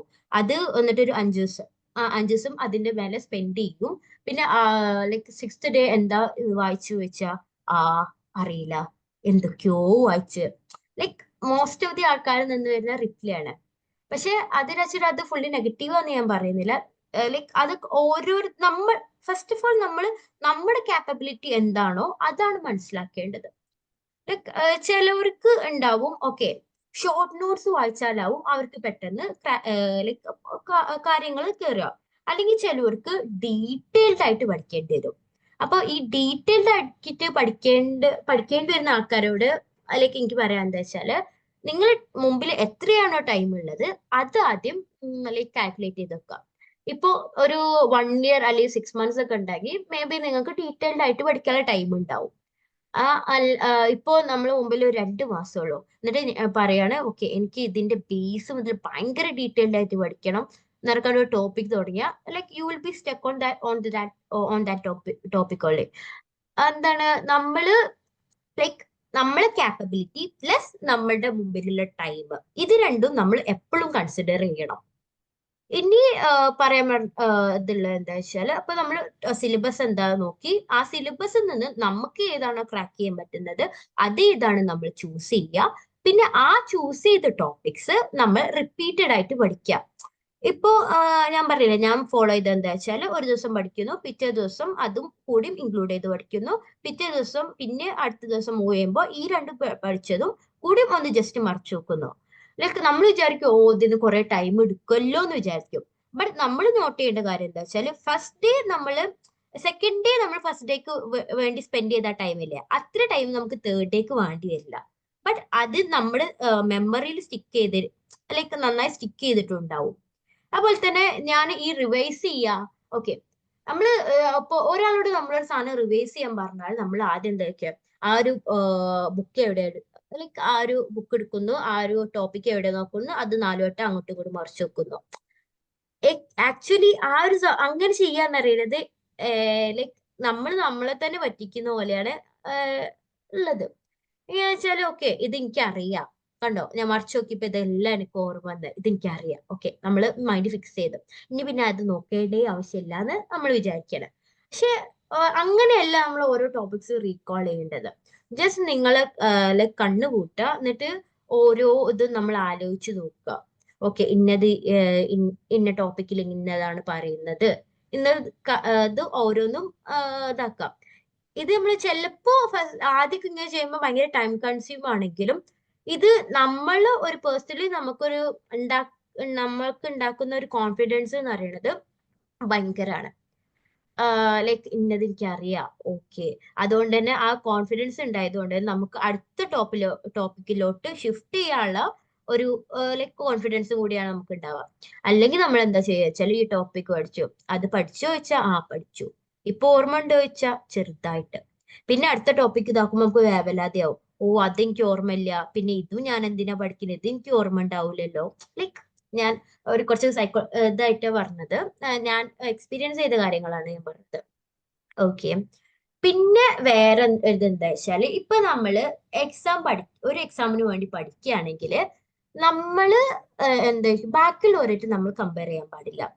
ഇപ്പൊ ചിലവരുണ്ടാവും 3-4 മണി വരെ പഠിക്കുന്നവരുണ്ടാവും, ചിലവരുണ്ടാവും രാത്രി 10 മണി വരെ പഠിക്കുന്നവര്, ലൈക്ക് അല്ലെങ്കിൽ ഉച്ചയ്ക്ക് ശേഷം പഠിക്കുന്നവര്, അങ്ങനെ ഓരോരുത്തർക്ക് ഓരോ പോലെയാണ്. ഇപ്പോ ലൈക്ക് ഞാനൊരു ഇൻസ്റ്റിറ്റ്യൂട്ടിൽ നിന്നിട്ടാ പഠിച്ചിട്ടുണ്ടായിരുന്നത്. അപ്പോൾ അവിടെ എങ്ങനെയാ വെച്ചാല് ഞാൻ ഒരു 10 മണിയാകുമ്പോഴത്തേനും ഓക്കെ എന്റേതെല്ലാം ഞാൻ പാക്കപ്പ് ചെയ്ത് ഞാൻ കടന്നിട്ടുണ്ടാവും. ബിക്കോസ് എനിക്ക് എങ്ങനെയാ വെച്ചാല് സ്ലീപ്പ് മസ്റ്റ് ആയിട്ടുള്ള ആളാണ്. എന്നാലേ എന്റെ അടുത്ത ഡേക്ക് എനിക്ക് ക്ലാസ്സിൽ പ്രോപ്പർ ആയിട്ട് ഇരിക്കാൻ പറ്റുള്ളൂ, അല്ലെങ്കിൽ അങ്ങനെ ഉറങ്ങി തൂങ്ങിട്ടാകും. ബട്ട് വേറെ എൻ്റെ ഒരു ഫ്രണ്ട്സ് എൻ്റെ റൂമിൽ തന്നെ ഉള്ളവരുണ്ട്, അവര് 3-4 മണി വരെ പഠിക്കും. ആദ്യമൊക്കെ എനിക്ക് കാണുമ്പോൾ ടെൻഷൻ ആയിരുന്നു. പക്ഷെ പിന്നെ ഞാൻ തന്നെ ഓക്കെ ഇങ്ങനെ റിയലൈസ് ചെയ്ത് ഓക്കെ ഓരോരുത്തർക്കും ഓരോരോ ക്യാപ്പബിലിറ്റി ആണ്. ആക്ച്വലി ഞാൻ ഇങ്ങനെ ടെൻസ്ഡ് ആയപ്പോൾ എന്റെ സാറിനോട് അങ്ങനെ ഗൈഡൻസ് ചോദിച്ചു. അപ്പൊ മൂപ്പര് പറഞ്ഞത് ഓരോരുത്തർക്കും ഓരോ ക്യാപ്പബിലിറ്റി ആണ്. സോ നമ്മളെ ക്യാപ്പബിലിറ്റി എന്താണോ നമ്മൾ ഇതാക്കുക, അതിനനുസരിച്ച് നമ്മൾ മൂവ് ചെയ്യാം. അപ്പൊ ഞാൻ പറഞ്ഞെന്താ വെച്ചാൽ നമ്മൾ ഒരിക്കലും ബാക്കിയുള്ളവരെ നോക്കിയിട്ട് നമ്മള് എന്ത് ചെയ്യരുത്, നമ്മള് നമ്മളെ തന്നെ ജഡ്ജ് ചെയ്യാൻ പാടില്ല. അതേപോലെ തന്നെ നമ്മൾ കോൺഫിഡൻസ് ഇല്ലാതാക്കാനും പാടില്ല. ഓക്കെ. പിന്നെ ഇത് എന്താ വെച്ചാല് ഓക്കെ, അപ്പൊ നമ്മള് ഏതാ ടോപ്പിക് സെലക്ട് ചെയ്തു, നമ്മൾ അത് പഠിച്ചു, അത് റിവൈസ് ചെയ്തു. പിന്നെ ചെയ്യേണ്ട വെച്ചാല് നമ്മള് previous years questions. Okay, previous years questions നോക്കുന്നതിന് മുമ്പ് എന്റെ സജഷൻ എങ്ങനെയാണെന്ന് വെച്ചാല് നമുക്ക് കുറെ മോക്ക് ടെസ്റ്റുകൾ അവൈലബിൾ ആവാം. ലൈക്ക് പെയ്ഡ് ഉണ്ടാവാം, ഫ്രീ ആയിട്ടുള്ള ഇതുണ്ടാവാം. അതേപോലെ തന്നെ നമ്മള് ഇവരുടെ CSERന്റെ സൈറ്റിൽ കയറിയാൽ തന്നെ നമുക്ക് മോക്ക് ടെസ്റ്റുകൾ അവൈലബിൾ ആണ്. സോ അങ്ങനെയുള്ള മോക്ക് ടെസ്റ്റുകൾ നമ്മൾ പ്രാക്ടീസ് ചെയ്യുക. ലൈക്ക് അത് പ്രാക്ടീസ് ചെയ്യുമ്പോൾ തന്നെ ടൈം ബൗണ്ടഡ് ആയിട്ട് പ്രാക്ടീസ് ചെയ്യാം. ഈ ഒരു ടൈം എന്നുള്ള ആ ഒരു വേർഡ് ഭയങ്കര ഇമ്പോർട്ടന്റ് ആണ്. നമുക്കറിയാം ഈ 200 മാർക്കിന്റെ ഒരു ക്വസ്റ്റ്യൻ പേപ്പർ നമ്മൾ 3 മണിക്കൂർ കൊണ്ടാണ് നമ്മൾ ചെയ്തു തീർക്കേണ്ടത്. അത് തന്നെ ഞാൻ നേരത്തെ പറഞ്ഞപ്പോൾ തന്നെ പാർട്ട് A ഉണ്ട്, B ഉണ്ട്, C ഉണ്ട്. മിക്ക ആൾക്കാർ ചെയ്യണത് എന്താ വെച്ചാൽ പാർട്ട് A എന്ന് പറയുന്നത് എന്തായിരിക്കും, ലോജിക്കൽ റീസണിങ്ങും ലൈക്ക് മാത്സ്, നമ്മൾ ലൈക്ക് ഒരു +2 വരെ പഠിച്ച മാത്സ്, ഇത് കുറച്ച് ട്രിക്ക് ക്വസ്റ്റ്യൻസ് അതൊക്കെ ആക്കാരം. അപ്പൊ ഇതൊക്കെ കാണുമ്പോ ഇത് കുറച്ചു നേരം ഞാൻ ഒരു മിനിറ്റ് സ്പെൻഡ് ചെയ്ത് കിട്ടുക വെച്ചിട്ട് ഞാൻ അതുമ്മ തന്നെ നമ്മൾ ഫോക്കസ് ചെയ്യും. പിന്നെ നമുക്ക് മനസ്സിലാവും ഒരു 10-15 മിനിറ്റ് ആ ഒറ്റ ക്വസ്റ്റ്യൻസിന് മേലെ നമ്മളെടുത്ത് പോയിട്ടുണ്ടാവും. സോ അങ്ങനത്തെ എന്താണ് നമ്മള് പാളിച്ചകൾ നമ്മളെ അടുത്തുനിന്ന് വരാതിരിക്കണമെങ്കിൽ നമ്മൾ മോക്ക് ടെസ്റ്റ് ആണ് ഡെഫിനറ്റ്ലി നമ്മൾ ചെയ്തിരിക്കണം. ഓക്കെ, പിന്നെ ടൈമിനെ കുറിച്ച് എനിക്ക് പറയേണ്ടത് വെച്ചാൽ ഈ മോക്ക് ടെസ്റ്റ് എഴുതുമ്പോൾ തന്നെ നമുക്ക് ലൈക്ക് നമ്മളെ കുറിച്ച് ഒരു ഐഡിയ ഉണ്ടാവും. ഓക്കെ, ഏത് സെക്ഷൻ ഞാൻ ആദ്യം അറ്റൻഡ് ചെയ്യണം, എന്നാലും എനിക്ക് ഈ എക്സാം ഇന്ന ടൈമിനുള്ളിൽ കംപ്ലീറ്റ് ചെയ്യാൻ പറ്റുള്ളൂ എന്നുള്ളൊരു കാര്യം. ഇപ്പൊ ലൈക്ക് എന്നെ സംബന്ധിച്ചോളം ഞാൻ ക്വസ്റ്റ്യൻ പേപ്പർ എടുക്കുകയാണെങ്കിൽ ഞാൻ പാർട്ട് C സ്റ്റാർട്ട് ചെയ്യാം.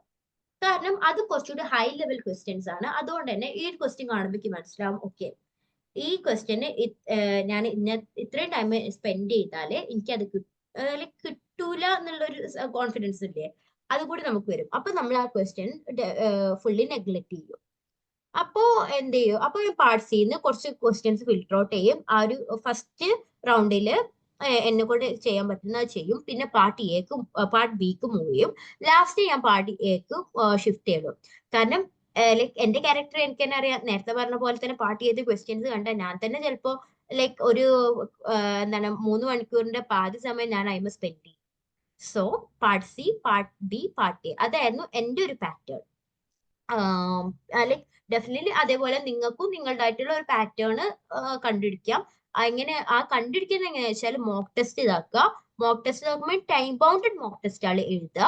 അല്ലാതെ ഒരു 3 മണിക്കൂർ എക്സാമിന് 6 hours വരെ നിങ്ങൾക്ക് അറ്റൻഡ് ചെയ്യാം എന്നുള്ളൊരു ഇതിലാണെങ്കിൽ നിങ്ങൾ ആ മോക്ക് ടെസ്റ്റ് എഴുതിയിട്ട് കാര്യമില്ല. സോ ഒരു ടൈം ബൗണ്ടഡ് ആയിട്ടുള്ള മോക്ക് ടെസ്റ്റ് ചെയ്യുക. പിന്നെ ആ മോക്ക് ടെസ്റ്റും കാര്യങ്ങളും എഴുതുമ്പോൾ തന്നെ ജസ്റ്റ് എഴുതി പോവാന്നല്ല, ലൈക്ക് നമുക്ക് നമ്മൾ അത് എക്സാം കഴിഞ്ഞ് നമ്മൾ പിന്നെയും ആ ഒരു ടെസ്റ്റ് നമ്മൾ റിവൈസ് ചെയ്ത് നോക്കണം.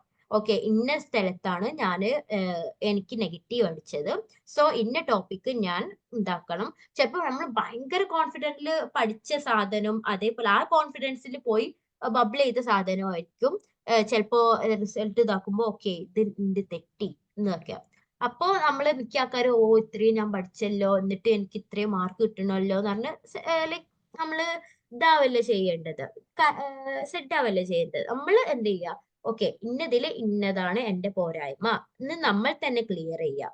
എന്നിട്ട് അതിനെ കുറിച്ച് കൂടുതൽ പഠിക്കുക. അതാണ് വേണ്ടത്. ഇപ്പോ ലൈക്ക് ഞാൻ എന്റെ PG എൻട്രൻസ് സമയത്തും ലൈക്ക് ഈവൻ മീൻസ് നെറ്റിന്റെ പ്രിപ്പറേഷൻ സമയത്തൊക്കെ ഞാൻ ചെയ്തത് എന്താ വെച്ചാല് ഞാൻ അത് എഴുതി വെക്കുമായിരുന്നു. ഓക്കെ, എന്താണ് ലൈക്ക് ഇന്നതാണ് ഇതിന്റെ ആൻസർ ഞാൻ എഴുതി വെക്കും. പിന്നെ ഞാൻ എക്സാം ഇതാക്കുമ്പോൾ അത് റിവൈസ് ചെയ്യും. ലൈക്ക് എന്റെ PG എൻട്രൻസ് സമയത്ത് എനിക്ക് അത് നല്ല ഉപകാരപ്പെട്ട കാര്യമാണ്. കാരണം ഞാൻ എന്താ വെച്ചാല് ഇപ്പോ ലൈക്ക് ഓരോ യൂണിവേഴ്സിറ്റിന്റെ പ്രീവിയസ് ക്വസ്റ്റ്യൻ പേപ്പർ നോക്കുമ്പോൾ ഞാൻ അത് എഴുതി വെക്കും. ഇപ്പോ പോണ്ടിച്ചേരിന്റെ എക്സാമിനാണ് ഞാൻ പോകുന്നതെങ്കിൽ അതിന്റെ പ്രീവിയസ് ഇയേഴ്സ് ക്വസ്റ്റ്യൻസ് ഞാൻ ഡെഫിനറ്റ്ലി ഞാൻ എഴുതി വെച്ച സാധനം വായിച്ചിട്ട് പോകുള്ളൂ. അതേപോലെ തന്നെ ഇപ്പൊ HCUന്റെ ഞാൻ അതേപോലെ എഴുതി വെച്ചിട്ടുണ്ടാവും, അതും ഞാൻ വായിച്ചിട്ടേ പോവുള്ളൂ. ലൈക്ക് അത് നമ്മുടെ ആ റിപ്പീറ്റഡ് പ്രോസസ്സ് എന്ന് പറയുന്നത് നമ്മള് ലൈക്ക് മെമ്മറി, ലൈക്ക് ഇന്ന സാധനങ്ങൾ നമ്മൾ മെമ്മറി ഹോൾഡ് ചെയ്തൊക്കെ ഭയങ്കര ഹെൽപ്ഫുൾ ആയിട്ടുള്ള സാധനം തന്നെയാണ്. ബൈ എക്സ്പീരിയൻസ് ആണ് ഞാൻ ഇത് പറയുന്നത്. പിന്നെ ലൈക്ക് ഓക്കെ, ഞാൻ പറഞ്ഞ ടൈം മാനേജ്മെന്റ്, എന്താണ് പഠിക്കേണ്ടത് ഫിക്സ് ആക്കുക. പിന്നെ ഇതാക്കേണ്ടത് എന്താ വെച്ചാല് ഓക്കെ, ഇപ്പൊ നമ്മൾ എക്സാം ഹാളിൽ ഇരിക്കുമ്പോഴും തന്നെ നമ്മൾ ഈ സ്ട്രെസ്ഡ് ആയിട്ട് ലൈക്ക് ഓക്കെ, ചിലവര് തലേന്ന് ഭയങ്കര എന്തായിരിക്കും 4-5 മണി വരെ പഠിച്ചിട്ടായിരിക്കും ചിലപ്പോ എക്സാമിന് പോവുക. ഈ CSA എക്സാം എന്ന് പറയുമ്പോൾ 2 ഷിഫ്റ്റ് ആയിട്ടുള്ളത് നേരത്തെ പറയാൻ വന്നത്, അതാണ് ആഡ് ചെയ്യുന്നത്. ഒന്ന് മോർണിംഗ് സെക്ഷൻ ഉണ്ടാവാം, ഒന്ന് നൂൺ സെക്ഷൻ ഉണ്ടാവാം. മീൻസ് നമ്മള് ലൈക്ക് അത് ഇത് വരുമ്പോ തന്നെ നമുക്ക് മനസ്സിലാവും, ഷെഡ്യൂൾ വരുമ്പോൾ നമുക്ക് മനസ്സിലാവും നമുക്ക് മോർണിംഗ് സെക്ഷൻ ആണോ നൂൺ സെക്ഷൻ ആണോ. സോ അതിനനുസരിച്ച് പഠിക്കാൻ ജസ്റ്റ് അതിന്റെ ഇടയിൽ ഒന്ന് ആഡ് ചെയ്തുള്ളൂ. ഓക്കെ, അപ്പൊ ഈ പ്രോപ്പർ സ്ലീപ്പ് എന്നുള്ള സാധനല്ലേ, അത് ഏത് എക്സാം ആയാലും നമുക്ക് വേണ്ട ഒരു കാര്യമാണ്. സോ നമ്മൾ എക്സാം എഴുതുമ്പോഴും അതിന്റെ തലേന്നായാലും റിലാക്സ്ഡ് ആയിട്ട് ഇരിക്കുക. നമ്മൾ പഠിച്ചു കഴിഞ്ഞാൽ നമുക്ക് തന്നെ ഒരു ഓക്കെ ഇത്രയ്ക്ക് ഞാൻ പഠിച്ചിട്ടുണ്ട്, അല്ലെങ്കിൽ ഇത്രയ്ക്ക് ഞാൻ പഠിച്ചിട്ടുള്ളൂ എങ്കിലും ആ ഒരു സാധനത്തിന് കോൺഫിഡൻസ് ഉണ്ടാവുക. എന്നിട്ട് എക്സാം അറ്റൻഡ് ചെയ്യുക. അതുപോലെ തന്നെ എക്സാം എഴുതുമ്പോൾ നമ്മൾ ഒരിക്കലും അപ്പുറത്തെ കുട്ടി ഭയങ്കര എഴുത്തേക്കാരം ചിലപ്പോ, അപ്പൊ അത് കണ്ടിട്ട് എല്ലാരും നല്ല പഠിച്ചിട്ടാണ്, ഇത് എല്ലാവർക്കും ഈസിയാണ് എന്ന് വിചാരിച്ചിരിക്കും. എന്നിട്ട് നമ്മള് ഇപ്പൊ 4ാമത്തെ 5ാമത്തെ ക്വസ്റ്റ്യൻ ആകുമ്പോൾ ആൾക്കാരെ നമ്മള് അടുത്ത് വിട്ടിട്ട് അപ്പൊ വെറുതെ തിരിഞ്ഞു നോക്കും, അപ്പൊ ഭയങ്കര എത്തിക്കാരം. അപ്പൊ നമ്മള് ബാക്കിയുള്ളതൊക്കെ നമ്മൾക്ക് എഴുതാനുള്ള കോൺഫിഡൻസ് പോകും. സോ അത് ഒരിക്കലും ചെയ്യരുത്. ലൈക്ക് ഓക്കെ, എന്നെ പോലെ തന്നെ പഠിച്ച ഒരാളാണ് അപ്പുറത്ത് ഇരിക്കുന്നത് എന്നുള്ളൊരു ബോധ്യം ഉണ്ടായാൽ മതി.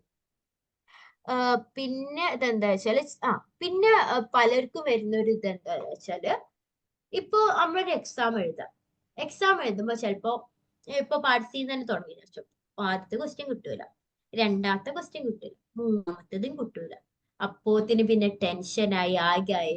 പിന്നെ ചിലപ്പോ 4ാമത് ഇതിൽ ഫുള്ള് നമുക്ക് അറിയുന്നതാവും. എന്നാലും നമ്മൾ എന്ത് ചെയ്യും, ആദ്യത്തെ 3 പോയല്ലോ, അപ്പോത്തിന് നമ്മുടെ മൈൻഡ് നമ്മളെ അടുത്തുനിന്ന് പോയിട്ടുണ്ടാവും. അപ്പൊ ബാക്കിയുള്ളത് നമ്മൾ എന്ത് ചെയ്യില്ല, ഫോക്കസ് ആക്കൂല. ലൈക്ക് അതൊരിക്കലും ചെയ്യരുത്. ഈ CSIRന്റെ ഒരു പ്രത്യേകത എന്താ വെച്ചാൽ ഇഷ്ടംപോലെ ക്വസ്റ്റ്യൻസ് ഉണ്ട്. ഇപ്പൊ പാർട്ടിയാലൊക്കെ 20 ക്വസ്റ്റ്യന്റെ ആയാലും 15 എഴുതിയാൽ മതി. പാർട്ട് സിയിലും അതേപോലെ തന്നെ ലൈക്ക് ഇഷ്ടംപോലെ ക്വസ്റ്റ്യൻസ് ഉണ്ട്. അതിന് നമുക്ക് പറ്റിയ ക്വസ്റ്റ്യൻസ് എന്താണോ അത് നോക്കുക, ബബിൾ ചെയ്യുക, കഴിഞ്ഞു. അത്രേ ഉള്ളൂ.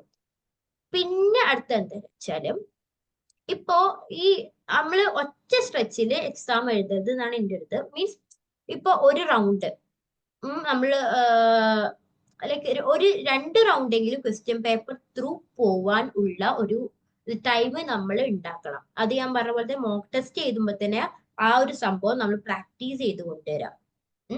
മീൻസ് ഒരു റൗണ്ട് കവർ ചെയ്ത് പിന്നെ 2ാമത്തെ റൗണ്ട് നോക്കാനുള്ള ടൈം ഡെഫിനറ്റ്ലി ഇതാക്കും. ഈ 2ാമത്തെ റൗണ്ട് എന്തിനാ നോക്കുന്ന വെച്ചാല് ലൈക്ക് ചിലപ്പോ നമ്മള് മിസ് ചെയ്ത് നമുക്ക് അറിയുന്ന ക്വസ്റ്റ്യൻസ് ഉണ്ടാവും. അതേപോലെ തന്നെ ഇപ്പോ നമുക്കറിയാം CSIR ഇതാണ് ലൈക്ക് കമ്പ്യൂട്ടർ ബേസ്ഡ് ആണ്. അതുകൊണ്ട് തന്നെ നമ്മൾ സാധനം പബ്ലിഷ് ചെയ്താലും നമുക്കത് മാറ്റാനുള്ള ഓപ്ഷൻ ഉണ്ട്. അപ്പോ ചിലപ്പോ ഒന്ന് പോയി 2ാമത്തിൽ നോക്കുമ്പോഴായിരിക്കും ഓക്കെ ഇത് എനിക്കറിയാത്ത, ഇത് എന്റെ തെറ്റിക്കണേ, ഇതാണ് ഇതിന്റെ ആൻസർ എന്നുള്ള ഒരു ബോധം നമുക്ക് വരാം. ലൈക്ക് പലപ്പോഴും എനിക്ക് തന്നെ അത് ഉണ്ടായിട്ടുണ്ട്. ഞാൻ മോക്ക് ടെസ്റ്റ് ഒക്കെ എഴുതുമ്പോൾ ഫസ്റ്റ് ഒക്കെ എനിക്ക് വരുന്ന നെഗറ്റീവ്സിന്റെ എണ്ണം എന്ന് പറയുന്നത് 25, 30 അതൊക്കെയായിരുന്നു. സംഭവിച്ചാൽ എന്റെ ക്യാരക്ടർ എന്താ വെച്ചാൽ ഒരു റൗണ്ട് കഴിഞ്ഞു പിന്നെ ഞാൻ ആ ഭാഗത്തേക്കേ നോക്കൂല. എന്നെ വിചാരം ഞാൻ എഴുതിയതൊക്കെ ശരിയാണ്. ലൈക്ക് അങ്ങനെ നമ്മൾ ഒരിക്കലും ചെയ്യരുത്. എന്താണോ നമ്മൾ എഴുതിയത് അത് 2ാമതും നമ്മൾ ജസ്റ്റ് ഒന്ന് നോക്കുക. കുറെ നേരം ഇരിക്കണം എന്നില്ല, ജസ്റ്റ് ഒന്ന് മറിച്ചു നോക്കുക. ഓക്കെ, ലൈക്ക് ഇത്രയേ ഉള്ളൂ ഹൗ ടു സ്റ്റഡി ആ ഒരു സെക്ഷനിൽ പറയാനുള്ളത് എന്നാണ് എൻ്റെ അടുത്ത്. ഓക്കെ, ഇനി അടുത്ത് നമ്മൾ അടുത്തതിലേക്ക് നോക്കാം. ഇനി നമുക്ക് എക്സാംസ് ഒക്കെ നമ്മൾ എഴുതി. ഇപ്പോ ജനറലി CSIR ഇത് വരുന്നത് ജൂണിലും ഡിസംബറിലുമാണ്. ഒരു ഫെബ് ഒക്കെ ആകുമ്പോഴത്തേന് അതിന്റെ റിസൾട്ട്സും കാര്യങ്ങളൊക്കെ വന്നു. അതിന് മുമ്പ് നമുക്ക് ലൈക്ക് ഇത് വരും, എക്സാം എഴുതി കുറച്ച് കഴിയുമ്പോൾ തന്നെ നമ്മളെ ആൻസർ ഷീറ്റും വരും. അതേപോലെ തന്നെ ഇതിന് കറക്റ്റ് ഇതായിട്ടുള്ള ലൈക്ക് കറക്റ്റ് ആയിട്ടുള്ള ആൻസർ ഷീറ്റ്സും വരും, ആൻസർ കീയും വരും. ഓക്കെ, അപ്പോ നമ്മൾ ജസ്റ്റ് നോക്കുക. ചിലവർ നോക്കും, ചിലവർ നോക്കൂല. ഞാൻ നോക്കിയിട്ടുണ്ടായിരുന്നു. അപ്പൊ തന്നെ നമുക്ക് മനസ്സിലാവും ഓക്കെ ഇത് ഉണ്ടോ ഇല്ലേ എന്നൊക്കെ.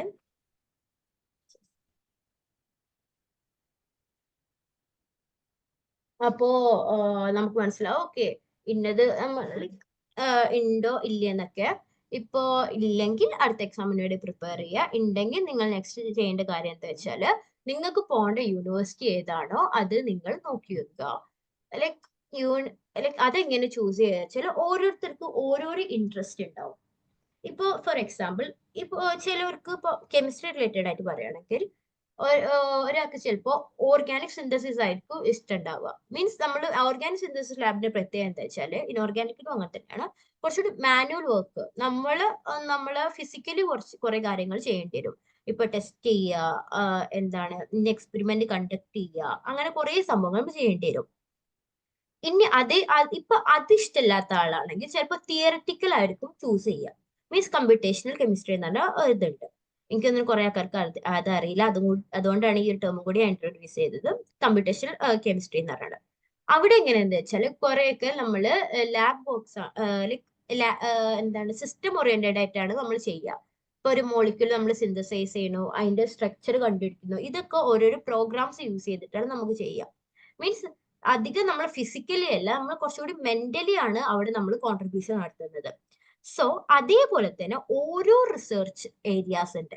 നിങ്ങളുടെ ഇൻട്രസ്റ്റ് എന്താണോ അത് ആദ്യം കണ്ടുപിടിക്കുക. അതാണ് നമ്മൾ ചെയ്യേണ്ടത്. ലൈക്ക് ഒരിക്കലും കമ്പ്യൂട്ടേഷണൽ ഇഷ്ടമുള്ള ഒരാള് പോയിട്ട് ഓർഗാനിക് എടുത്താൽ പെടുള്ളൂ. സോ നമ്മളെ ഇൻട്രസ്റ്റ് എന്താ അത് നമ്മൾ ചൂസ് ചെയ്യാം. പിന്നെ നെക്സ്റ്റ് എന്താ ചെയ്യേണ്ടത് വെച്ചാല് ലൈക്ക് നമ്മൾ ടോപ്പിക്കിന് പറ്റിയ പ്രൊഫസേഴ്സ് ഏത് ലൈക്ക് യൂണിവേഴ്സിറ്റിയിലാണ് അല്ലെങ്കിൽ ഏത് ഇൻസ്റ്റിറ്റ്യൂട്ടിലാണ് ഉള്ളത് എന്ന് കണ്ടെത്താം.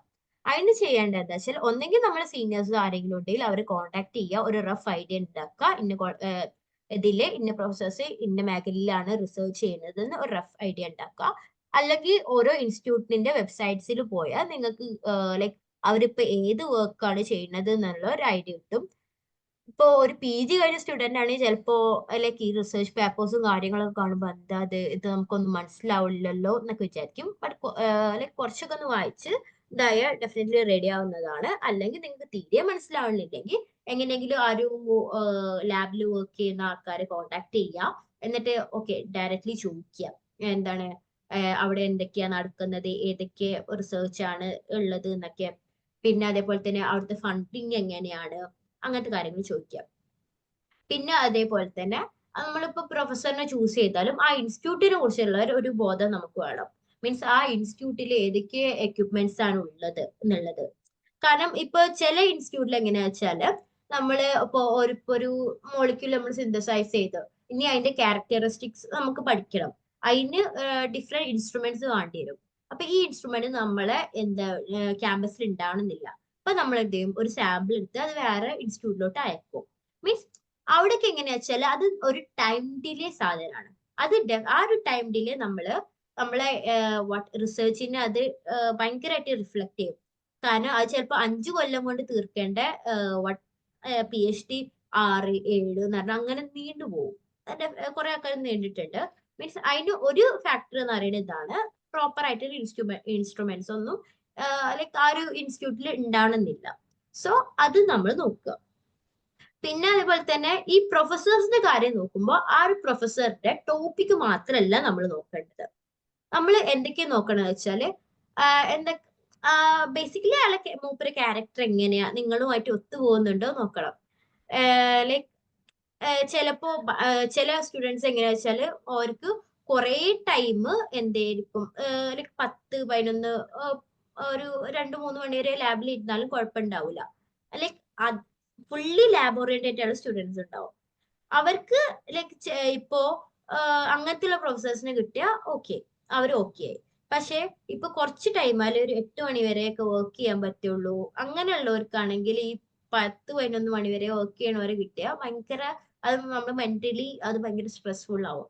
അപ്പോ നമ്മൾ ചൂസ് ചെയ്യുന്ന ആളെ ക്യാരക്ടറും നമ്മളെ ക്യാരക്ടറും അതാണോ ഒന്ന് ലൈക്ക് ഒത്തുകൊണ്ടു നോക്കുക. പിന്നെ അതേപോലെ തന്നെ ഇന്ന ഇൻസ്റ്റിറ്റ്യൂട്ടിൽ നിന്ന് അല്ലെങ്കിൽ ഇന്ന സാറിന്റെ അണ്ടറിൽ നിന്ന് എത്ര കുട്ടി 5 കൊല്ലം കൊണ്ട് തന്നെ കുട്ടികൾ പാസ് ഔട്ട് ആയി മീൻസ് പേപ്പർ വെച്ച് പോയിട്ടുണ്ടോ നോക്കുക. പിന്നെ അതേപോലെ തന്നെ ആ ലാബിൽ നടന്ന പേപ്പേഴ്സ് എങ്ങനെയാണ്, ആ പേപ്പേഴ്സിനുള്ള ഫണ്ടിങ് എങ്ങനെയാണ്, മീൻസ് പ്രൊജക്ട്സ് എങ്ങനെയാണ്, പ്രൊജക്ട്സിനുള്ള ഫണ്ടിങ് എങ്ങനെയാണ്, അങ്ങനത്തെ കാര്യങ്ങൾ നോക്കുക. പിന്നെ വരുന്നത് ലൈക്ക് ഓക്കെ, ഇതൊക്കെ തന്നെയാണ് ഒരു പ്രൊഫസറിന്റെ അതിൽ നോക്കേണ്ടത്. നമ്മൾ കൂടുതൽ എക്സാം ഓറിയന്റഡ് ആയിട്ടാണ് നോക്കുന്നത്. ബട്ട് ഞാൻ ജസ്റ്റ് ഇങ്ങനത്തെ കുറച്ച് കാര്യങ്ങൾ ആഡപ്പ് ചെയ്തെന്നുള്ളൂ. ലൈക്ക് പിന്നെ ഇനി അഥവാ നിങ്ങൾക്ക് കിട്ടി, അപ്പൊ നമ്മൾ പ്രൊഫസേഴ്സിനെ ചൂസ് ചെയ്ത് ഇൻസ്റ്റിറ്റ്യൂട്ട് ചൂസ് ചെയ്തു. ഇനി നമുക്ക് ഫെലോഷിപ്പ് ഉണ്ടെങ്കിൽ ഇപ്പൊ JRF ആണെങ്കിൽ JRF വഴി നമുക്ക് ഇപ്പൊ എക്സാംസ് ലൈക്ക് മിക്കവാറും വിളിക്കുക. ഒരു റിസൾട്ട് വന്ന് 2 മാസത്തിനുള്ളിൽ ഓരോ കോളേജിന്റെ നോട്ടിഫിക്കേഷൻസ് വന്നു തുടങ്ങും. നോട്ടിഫിക്കേഷൻസ് ഒന്നെങ്കിൽ നിങ്ങൾ വെബ്സൈറ്റ് റെഗുലർ ആയിട്ട് വിസിറ്റ് ചെയ്യുമ്പോൾ നിങ്ങൾക്ക് ആ നോട്ടിഫിക്കേഷൻസ് കാണാം. അല്ലെങ്കിൽ ഇപ്പൊ നമ്മൾ വാട്സപ്പിൽ തന്നെ കുറെ ഗ്രൂപ്പ്സും കാര്യങ്ങളുണ്ട്. അവര് ഇങ്ങനെ അപ്ഡേറ്റ് ചെയ്തിട്ടുണ്ട്, ഇന്ന കോളേജസിൽ ഇന്ന ഇത് വിളിച്ചിട്ടുണ്ട് എന്നുള്ള അപ്ഡേറ്റ് നോട്ടിഫിക്കേഷൻ നമുക്ക് അതിൽ കാണാം. സോ അത് ഫോളോ ചെയ്യുക, എന്നിട്ട് ഓരോ ഇൻസ്റ്റിറ്റ്യൂട്ടിലും അപ്ലൈ ചെയ്യുക. അതിനു മുമ്പ് തന്നെ ഇപ്പൊ നിങ്ങൾക്ക് ഞാൻ നേരത്തെ പറഞ്ഞ പോലെ ഒരു സ്പെസിഫിക് സാറിനെ നിങ്ങൾ ചൂസ് ചെയ്തിട്ടുണ്ടെങ്കിൽ മൂപ്പർക്ക് മെയിൽ ചെയ്യാം. എന്റെ ക്വാളിഫിക്കേഷൻ, എനിക്ക് ഇങ്ങനെ ക്വാളിഫിക്കേഷൻസ് ഉണ്ട്, ഇന്ന പേപ്പറിൽ എനിക്ക് ഇൻട്രസ്റ്റ് ഉണ്ട് എന്ന് പറഞ്ഞിട്ട് നമ്മൾ അവർക്ക് മെയിൽ ചെയ്യാം. ചിലർ റിപ്ലൈ തരും, ചിലർ റിപ്ലൈ തരില്ല, അങ്ങനെ ഉണ്ടാവാം. ഓക്കെ, ജസ്റ്റ് നമ്മളെ ഭാഗത്തു നിന്നുള്ള ഒരു കോൺട്രിബ്യൂഷൻ ഇട്ടു. എന്നിട്ട് എക്സാം അറ്റൻഡ് ചെയ്യുക, ഇന്റർവ്യൂ ഉണ്ടാവും. പിന്നെ ഇന്റർവ്യൂ എന്ന് പറഞ്ഞാൽ ലൈക്ക് നമ്മൾ ഇതുവരെ കേൾക്കാത്ത കുറച്ച് കാര്യങ്ങളായിരിക്കും ചിലപ്പോൾ അവർ ചോദിക്കാം. അറിയുന്നതാണെങ്കിൽ ലൈക്ക് എങ്ങനെയെങ്കിലും ലൈക്ക് ഇതാക്കുക, അറിയാത്തതാണെങ്കിൽ അറിയില്ല എന്ന് പറയാം. ഇവര് ഇന്റർവ്യൂവിന്റെ സ്പെഷ്യാലിറ്റി എങ്ങനെയാ വെച്ചാല് നമുക്ക് അറിയാത്തത് വരെ അവർ ചോദിക്കും. മീൻസ് നമുക്ക് ചിലപ്പോൾ അറിയുന്നതൊന്ന് സ്റ്റാർട്ട് ചെയ്തിട്ടായിരിക്കും അതിന് വേറെ ക്വസ്റ്റ്യൻ ഉണ്ടാക്കി, ഒന്ന് വേറെ ക്വസ്റ്റ്യൻ. നമ്മൾ എങ്ങനെയൊക്കെ നമ്മളെ ലൈക്ക് ആ ഒരു ബൗണ്ടറി എത്തിക്കോ അതുവരെ എത്തിക്കും. ബട്ട് അതിലൊന്നും ഒരു പ്രശ്നം ആക്കണ്ട. നിങ്ങൾക്ക് JRF ഫെലോഷിപ്പും കാര്യങ്ങളും അല്ലെങ്കിൽ ഗേറ്റ് ഒക്കെ ഉണ്ടെങ്കിൽ, ഗേറ്റിൽ നല്ല ഹയർ റാങ്ക് ഉണ്ടെങ്കിൽ you will definitely get it. അതാണ് എക്സാംസിന് ശേഷം നമ്മൾ ഇതാക്കേണ്ടത്. പിന്നെ ഓക്കെ, പിന്നെ ലൈക്ക് പിന്നെ ഞാൻ ഇൻസ്റ്റിറ്റ്യൂട്ട്സിനെ കുറിച്ച് ജനറൽ ആയിട്ട് കുറച്ച് ഇത് പറയുകയാണെങ്കിൽ നമുക്ക് ലൈക്ക് ഒരു 22-27 എത്ര IITs ഉണ്ട്. പിന്നെ ഐസേഴ്സ് ഉണ്ട്, നൈസർ ഉണ്ട്. എനിക്ക് തോന്നുന്നു നൈസർ ഭുവനേശ്വർ മാത്രമേ ഉള്ളൂ തോന്നണം. പിന്നെ അതേപോലെ തന്നെ NIST ഉണ്ട്. പിന്നെ CSER ലാബ്സ് ഉണ്ട്. പിന്നെ ലൈക്ക് കുറെ ഫാർമസി മെഡിക്കൽ ഓറിയന്റഡ് ആയിട്ടുള്ള കുറെ ലൈക്ക് ഇൻസ്റ്റിറ്റ്യൂട്ട്സ് ഉണ്ട്. ഇവർക്കൊക്കെ നമുക്ക് ഒരു അപ്ലിക്കേഷൻ വിളിക്കും, അവർക്കൊക്കെ അപ്ലൈ ചെയ്യാം. ലൈക്ക് ഓക്കെ, ചിലപ്പോ നിങ്ങൾക്ക് ലൈക്ക് ഈ ഒരു നോട്ടിഫിക്കേഷൻ വരുന്ന പീരീഡിലാവും നിങ്ങൾക്ക് ഓക്കെ ഇത്രയും യൂണിവേഴ്സിറ്റീസ് ഒക്കെ ഉണ്ടോ എന്നൊക്കെ തോന്നുക. ജസ്റ്റ് ഞാൻ അതിന് മുമ്പ് ജസ്റ്റ് ഒന്ന് പറഞ്ഞു എന്നേ ഉള്ളൂ. Okay, that's it. ലൈക്ക് പിന്നെ ലാസ്റ്റ് ആയിട്ട് പറയാനുള്ളത് എന്താ വെച്ചാല് ലൈക്ക് നമ്മൾ വിചാരിക്കണ പോലെ ഇത് ഭയങ്കര ഒരു മലയൊന്നല്ല. ഇത് ക്വാളിഫൈ ചെയ്തവരോ ആരായാലും നമ്മളെ പോലെ സ്റ്റുഡൻസ് ആണ്. ഇപ്പൊ ചിലപ്പോ നമുക്ക് ഫസ്റ്റ് ട്രയൽ തന്നെ കിട്ടണം എന്നില്ല. ബട്ട് 6 months കൂടുമ്പോ എക്സാംസ് ഉണ്ട്. സോ എന്ത് ചെയ്യുക, അത് ഫോളോ അപ്പ് ചെയ്യുക. പിന്നെ ഈ ഒരു ഡിസംബർ സൈക്കിളിന്റെ എക്സാം വിളിച്ചിട്ടുണ്ട്. ലൈക്ക് എനിക്ക് തോന്നുന്നത് December 30 last date. So apply ചെയ്യുക. February 8 മുതൽ 22 എത്ര വരെയാണ് എക്സാംസ്. സോ അതിനു വേണ്ടി പ്രിപ്പയർ ചെയ്യുക. ലൈക്ക് പഠിച്ചാൽ കിട്ടും. സോ പ്രോപ്പർ ആയിട്ട് പഠിക്കുക. That's it.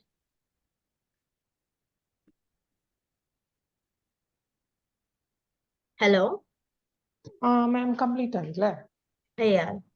Okay okay. Doubts ചോദിക്കാം. ഡൗട്ട്സ് ഉണ്ടെങ്കിൽ ഇപ്പൊ ചോദിക്കാവുന്നതാണ്.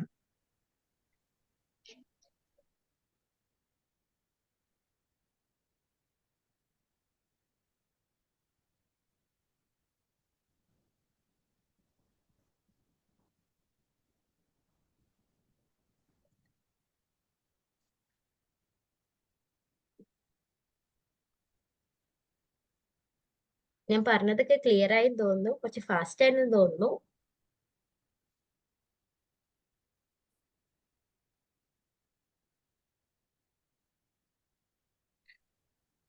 ഡൗട്ട്സ് ഒന്നും നിങ്ങൾക്ക് ഈ ടോപ്പിക്കിനെ കുറിച്ചുള്ള ഡൗട്ട്സ് ഉണ്ടെങ്കിൽ ഓക്കെ. ഒരു ക്വസ്റ്റ്യൻ വന്നിട്ടുണ്ട്. എനിക്ക് ഓക്കെ PhD ചെയ്യണമെന്ന് താല്പര്യമില്ല, അപ്പൊ ഈ നെറ്റ് കൊണ്ട് എന്താണ് ഗുണം? ഓക്കെ PhD ചെയ്യാൻ താല്പര്യം ഇല്ലെങ്കിൽ ലൈക്ക് നെറ്റ് ഉണ്ടെങ്കിൽ നിങ്ങൾക്ക് അസിസ്റ്റന്റ് പ്രൊഫസേഴ്സ് ആ ഒരു മേഖലയിലോട്ട് നമുക്ക് മൂവ് ചെയ്യാം. ലൈക്ക് അതാണ് നെറ്റിന്റെ ബേസിക് തന്നെ, ലെക്ചർഷിപ്പ് എന്നുള്ളൊരു സംഭവമാണ്. JRF ആണ് കുറച്ചും കൂടി PhD ഓറിയന്റഡ് ആയിട്ട് വരുന്നത്. പക്ഷേ ലൈക്ക് ഇപ്പൊ മിക്ക ഇന്റർവ്യൂസിലും കാര്യങ്ങളിലൊക്കെ നമ്മൾ പോവുകയാണെങ്കിൽ PhD നിർബന്ധമാണ് എന്നുള്ളൊരു കാര്യം വരുന്നുണ്ട്. സോ ലൈക്ക് PhD എടുത്ത ഡെഫിനറ്റ്ലി നിങ്ങൾക്ക് ഒരു പ്ലസ് പോയിന്റ് ആണ്. പിന്നെ ഈ നെറ്റ് ലൈക്ക് ഉണ്ടെങ്കിൽ നമുക്ക് വേറെ ഗുണങ്ങൾ എന്താ വെച്ചാല്, ലൈക്ക് നമുക്ക് ഇപ്പൊ ഏത് ജോബ് എടുത്താലും നമുക്ക് പ്രൊമോഷൻസ് കാര്യങ്ങളുണ്ടെങ്കിൽ നമ്മളെ നമ്മളെ ക്വാളിഫിക്കേഷൻ എത്രത്തോളം ഉണ്ടോ അത്രത്തോളം നമ്മൾ പ്രൊമോഷൻസും കാര്യങ്ങളൊക്കെ നമ്മള് ലൈക്ക് അതൊരു പ്ലസ് പോയിന്റ് ആണ്. പിന്നെ അതേപോലെ തന്നെ നമ്മൾ പ്രൈവറ്റ് സെക്ടറിലാണെങ്കിലും കുറെയൊക്കെ ഒരു എലിജിബിലിറ്റി ആയിട്ട് ഈ നെറ്റ് കാര്യങ്ങൾ വരുന്നുണ്ട്. പിന്നെ നിങ്ങൾക്ക് PhD മാത്രമല്ല, പ്രൊജക്ട് അസോസിയേറ്റ് എന്നുള്ള ഒരു പോസ്റ്റ് ഉണ്ട്. ഞാനത് വിട്ടുപോയതാണ് പറയാന്. ലൈക്ക് നിങ്ങളുടെ ക്വാളിഫിക്കേഷൻ വെച്ചിട്ട് നിങ്ങൾക്ക് ലാബിൽ പ്രൊജക്ട് അസോസിയേറ്റ് ആയിട്ട് ചേരാം. വേണമെങ്കിൽ ഒരു 2 years കഴിഞ്ഞ് നിങ്ങൾക്ക് വേണമെങ്കിൽ ആ പ്രൊജക്ട് അസോസിയേറ്റ് എന്നുള്ള ഒരു പോസ്റ്റ് PhD ആയിട്ട് കൺവേർട്ട് ചെയ്യാം. കുറെ ആൾക്കാർ അങ്ങനെ ചെയ്യുന്നുണ്ട്. Okay, next question.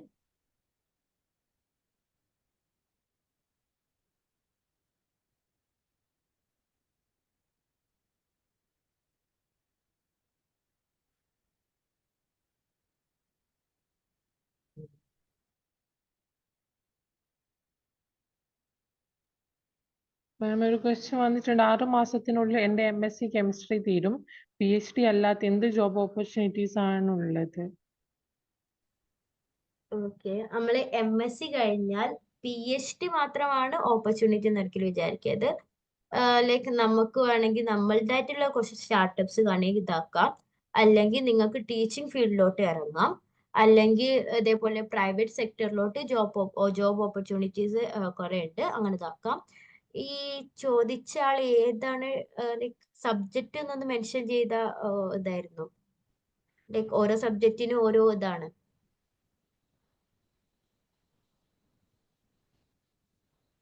ഇപ്പോ ഞാൻ ഓക്കെ MSc കെമിസ്ട്രി സെയിം ഫീൽഡാണ്. ഓക്കെ, MSc കെമിസ്ട്രി കഴിഞ്ഞ ഒരാളെ സംബന്ധിച്ചോളം കുറെ ലൈക്ക് ഇപ്പോ കുറെ പ്രൈവറ്റ് സെക്ടറിലോട്ട് അവർക്ക് നല്ല ജോബ് ഓപ്പർച്യൂണിറ്റീസ് ഉണ്ട്. ലൈക്ക് ഇപ്പോ what paints related, cosmetics related, perfume related, അങ്ങനെ ഒരു കാറ്റഗറി വേണേണ്ടാവും. അല്ലെങ്കിൽ നമുക്ക് ഫാർമസ്യൂട്ടിക്കലിൽ തന്നെ എനിക്ക് തോന്നുന്നു കുറെ ചാൻസസ് ഉണ്ട്. പക്ഷെ ലൈക്ക് അത് നമ്മളുടെ ഓരോരുത്തരെ സ്വഭാവം അനുസരിച്ചാട്ടോ. ഇപ്പോ ഫാർമസ്യൂട്ടിക്കൽ പോയ ഒരു സീനിയർ ഉണ്ടായിരുന്നു. അപ്പൊ മുപ്പത്തിയാറ് പറഞ്ഞത് ഓക്കെ ഭയങ്കര ഹെക്ടിക് ആണ്, എനിക്ക് അവിടുത്തെ ഇത് ഇതാക്കാൻ പറ്റൂല എന്നൊക്കെ. അപ്പോ നമ്മളുടെ ക്യാരക്ടർ എന്താണോ അത് മനസ്സിലാക്കിയിട്ട് അതിനനുസരിച്ച് നിൽക്കാം. ഇപ്പൊ നിങ്ങൾക്കൊരു ഭയങ്കര പീസ്ഫുൾ ലൈഫ് അല്ല, പീസ്ഫുൾ ആയിട്ടുള്ള വർക്ക് ആണ് വേണ്ടതെങ്കിൽ മേ ബി ലൈക്ക് കുറെ ആൾക്കാർ ചൂസ് ചെയ്യുക ടീച്ചിങ് ഫീൽഡിലോട്ടാണ്. അപ്പൊ ഞാൻ നേരത്തെ മെൻഷൻ ചെയ്ത പോലെ തന്നെ ഇപ്പൊ ടീച്ചിങ്ങിൽ കുറച്ചുകൂടി PhD കമ്പൽസറി എന്നുള്ളൊരു സാധനം വരുന്നുണ്ട്. അതൊന്ന് നോട്ട് ചെയ്ത് അതൊന്ന് ആലോചിച്ചിട്ട് നോക്കാം. കുറെ ആൾക്കാർ ഇപ്പോ PG കഴിഞ്ഞ് B.Ed ചെയ്യുന്നവരും ഉണ്ട്. പിന്നെ PhD ഒരു ഓപ്ഷനാണ്. പിന്നെ അതേപോലെ തന്നെ ഇപ്പൊ നിങ്ങൾക്ക് ഗേറ്റിൽ നല്ല ഒരു റാങ്കിങ് ഉണ്ടെങ്കിൽ കുറെ റെപ്യൂട്ടഡ് ആയിട്ടുള്ള അല്ലെങ്കിൽ ഹയർ ലെവലിലുള്ള കുറെ ജോബ് നിങ്ങൾക്ക് കിട്ടും.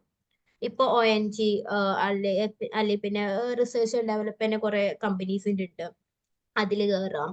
ലൈക്ക് അങ്ങനെ കുറെ ഓപ്പർച്യൂണിറ്റീസ് ഗേറ്റ് വഴിയുണ്ട്. അത് CSIR ഓറിയന്റഡ് ഉള്ളതുകൊണ്ടാണ് ഞാൻ അതിലോട്ട് അധികം കടക്കാനുള്ളത്. മെയിൻലി ഇത് വരുന്നത് PhD അല്ലെങ്കിൽ എനിക്ക് തോന്നുന്നത് പ്രൈവറ്റ് സെക്ടർ അല്ലെങ്കിൽ PSC is also a good option. But PSന്റെ ലൈക്ക് ഇപ്പൊ തന്നെ കുറെ സയന്റിഫിക് ഓഫീസർ, അതേപോലെ ഫിംഗർ പ്രിന്റ് ഓഫീസേഴ്സ്, അങ്ങനെ കുറെ പോസ്റ്റുകൾ വെച്ചിട്ടുണ്ട്. സോ അങ്ങനെയുള്ള ലൈക്ക് നല്ല പോസ്റ്റുകൾ തന്നെയാണ്. അതിലോട്ട് അപ്ലൈ ചെയ്യുക, അതിലോട്ടും കോൺസെൻട്രേറ്റ് ചെയ്ത് പഠിക്കുക. That's it.